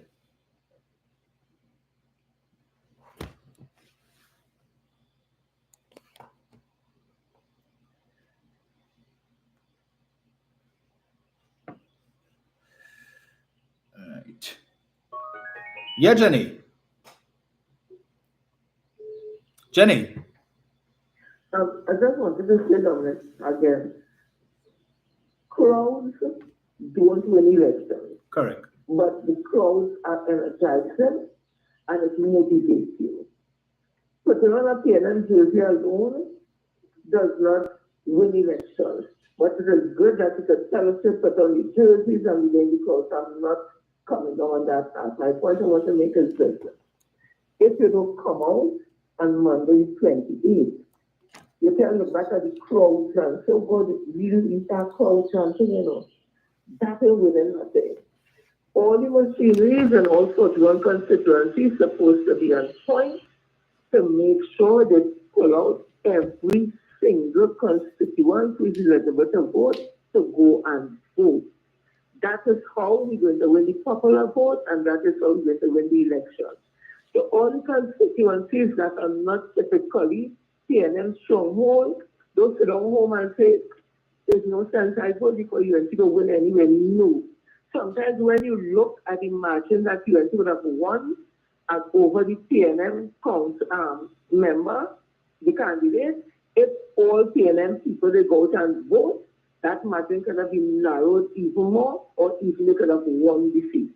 So I'm employing people who are in those constituencies that are considered traditionally UNC constituency, come out as never before and vote resoundingly for the People's National Movement and that candidate. Because your vote will be counted as popular vote, it will increase the voter turnout. And in the seats that are traditionally PNM stronghold, those simply say, well, it may go, they will still win. No. You need every vote, and every vote needs to be counted. So if your member of parliament or the candidate before win by 9,000 votes in the PNM stronghold, make it this time they win by 12,000 votes, 13,000 votes. Let us increase the votes and not take it for granted. Because you know, this UNC government, not government, you know, in opposition wanted to be in government. When the PNM win, they're going to take it to court. We have seen it before. So you don't want no marginal error with 5 votes and 10 votes. You want it to be such a wide voter turnout between the winner and who then win the seat that even if they go to court, there is no need to recount. Certain member of parliament will have 3,000 votes over the UNC who get 10,000 votes and then get 13,000. Going to court ain't going to help that because no matter how much they recount. So that 3,000 extra votes, you might just pick up 1 or 2, but they can never get 3,000 votes. That is some spoiled ballot or something like that. So the point I'm making, again, I emphasize it. Every PNM person believes in PNM, not even if he is a member, but you believe in the policy, you believe that Prime Minister Stuart, if you want to take us through these new times, this new chapter, come out and vote resoundingly. Take nothing a chance. Don't sit down and simply say, I ain't going early, I go late, because by the time you're saying no home, something could come up, you say, I go 1 o'clock, and something come up, I go 2 o'clock, something come up, I go 4 o'clock, something, and by the time you check yourself, the polls close. Make opportunity and vote early in the morning. I understand and feel that the EBC is saying that there has been a large turnout of special voters. If that is true, it brings joy to my heart because it means to say the voter turnout physically now in the polls will be really high. And let us make it historic this year. 2025 is the highest number of voter turnout. And the PNM would have won by such a large margin and get so much seats in the parliament, they could do the work that they really want to do. Thank you, Dominic, and you have a blessed one. Thank you, Jen. And with those few words, I take my leave, folks. We will chat again soon. I'll see if I can come on in the morning. Because these are the last few days, so a lot of debunking that needs to be done. So, let's see if it was in the morning or Thursday morning. For sure, I was supposed to have had an interview on TV6 this morning, but there was some mix-up. They had requested some information, and it was sent by my assistant, but apparently the person to whom it was sent didn't open it. So Tuesday, they said, Thursday morning. Anan says, if you're sick with diarrhea, put on Pampers and come out fast. Yes. The PNM control, Bachelor is saying the PNM control EBC are already trying to steal the election regardless what political, when they come, let me wrap up here, but when they like to talk this nonsense about the EBC is PNM. And that's what they call donkey logic. So it's the same EBC, the same chief elections officer for Narcisco who presided over the THA elections in 2021, where the result was 14-1, right? The PNM got a good shellacking, a good cocktail. Same EBC. So how come the EBC wasn't able to prevent that? How come they didn't steal that election, Mr. Bachelor? How come they weren't able to do that for the PNM? To spare them, to even say, well, all right, we got gerrymandered, so the PNM could get 5 seats. And the TPP could get 10. 14-1, you forget that? Was it a different EBC that presided over that election? You all look get fed up talking that rubbish. Seriously though. Come now, man. Apparently, Flynn didn't get a memo then that they were supposed to gerrymander the THA election to spare the PNM that embarrassment. She didn't get a memo. Something wrong with her. Yes, folks, we will chat again soon. All right, take care. Bongsap Central Network says Winston Brennan. Oh Lord, all your wicked. Caroline Sandy says you have to get transportation to help people come out to vote. Get a car even if you have to rent one. Come now to say they're trying now because anyway. Same EBC when thing in the favor, the same EBC that presided over the by-election for the seat that Lisa Morris Julian held prior to, and when it was won by Sheldon Fish Garcia, right? The UNC was happy, I think there were about 4 or 5 by-elections around that time, and they would have won about 3 or 4 or something, and the PNM got 1. There was bad talking the EBC before, and then what happened? When they come and they got all those, they were happy. They're in love with the EBC. The EBC do their work. Now Bachelor come in to talk nonsense about this, see that they're going to lose power. Really? So it have nobody in the EB working in the EBC who supports the UNC. They don't have one UNC person working in the whole of the EBC who could come and bust the mark and say, hey, this is what they're doing, that is what they're doing, and could send that information to the UNC so that the UNC could bust the mark and say, we got a whistleblower sent us this information showing this is how they're going to. No, so every single employee in the EBC is PNM, Bachelor, not one UNC person. You all just think before you talk this bull spit. Not one person. Look. So, but they don't start to think and talk about Jeremy. They wanted observers.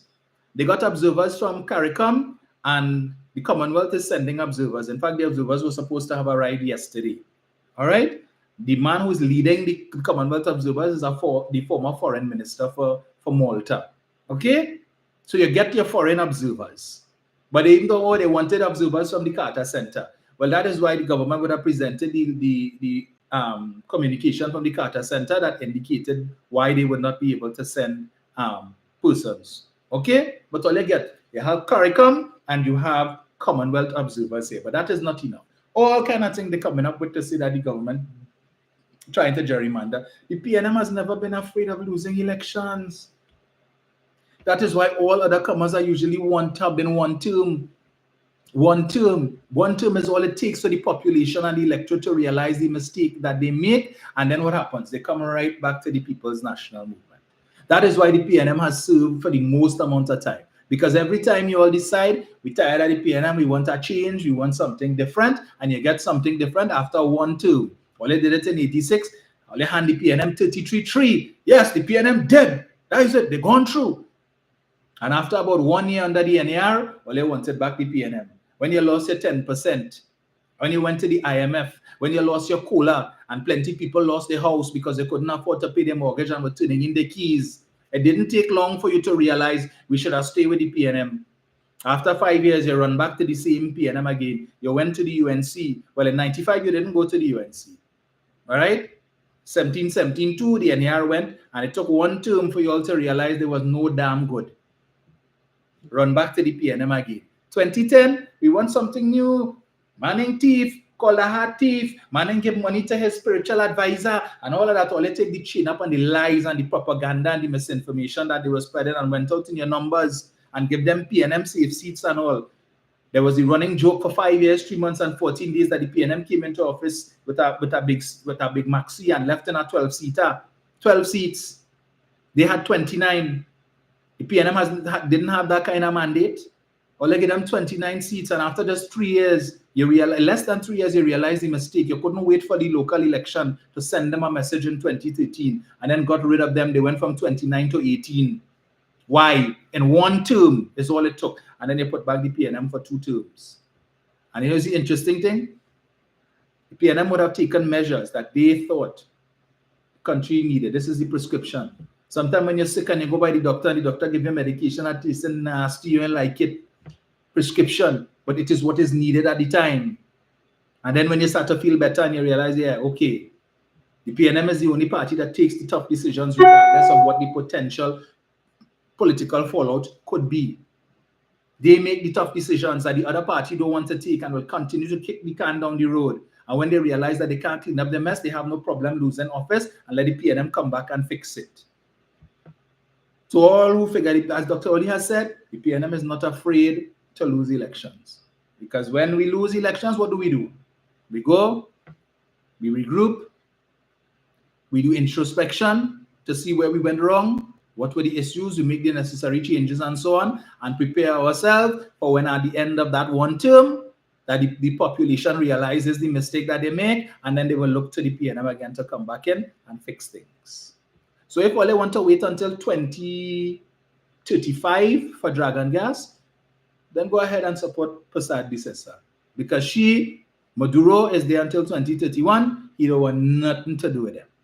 So they could get what license they want from Trump, they ain't getting nothing from Maduro, who she says is a narco trafficker, and they don't want no dealings with he, and they mocked, even if they're willing to negotiate with him, because they have made this man out to be such a villain. They can't even go back because now they will look like hypocrites. So if you want to wait till 2035, no problem. They're talking about in-border oil and in-border gas. Well, you have to get the companies to commit, take a final investment decision, then to go and look for the oil and gas, and then when they find it, put in the infrastructure.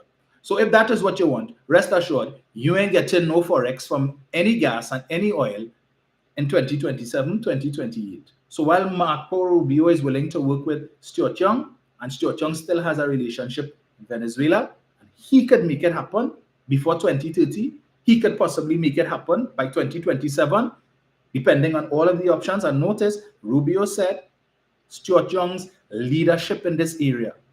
His leadership in this area. So he recognizes Stuart Young's ability. You feel he didn't go and do his research? You feel he doesn't know would have gotten the information with respect to all the times that Stuart Young would have come to Washington under the Biden administration, the minutes of those meetings to review it to see what was discussed? You think he didn't do that? If he didn't go and do his research and he just come and meet Stuart Young and say, okay, Stuart Young, tell us this? No, of course. He would have gone, okay, let me see all of these meetings that were had. Provide me with the minutes of these meetings. Let me see what was discussed. How did they arrive at this situation? How did they come to this decision? What was the basis on which the Biden administration took a decision to give Trinidad and Tobago this special OFAC license that was different from everybody else's? What was so special about Trinidad and Tobago that they were able to get a special license, right? Separate and apart from all the big names. Let me see. Let me read. What was the thinking? So he would have done his research, so he's aware. That is why it was so pressing on his mind that he's on his way back from Paris. Because as you know, you could make calls from their phones to talk to Stuart Young on this matter. He didn't call Andrew Holness, who he met with. He didn't call Irfan Ali of Guyana. He didn't call the president of Suriname. All of these people who he met with, he didn't call Mia Motley. He called Stuart Young to have those discussions because clearly that is on his mind and he sees how important this is to Trinidad and Tobago.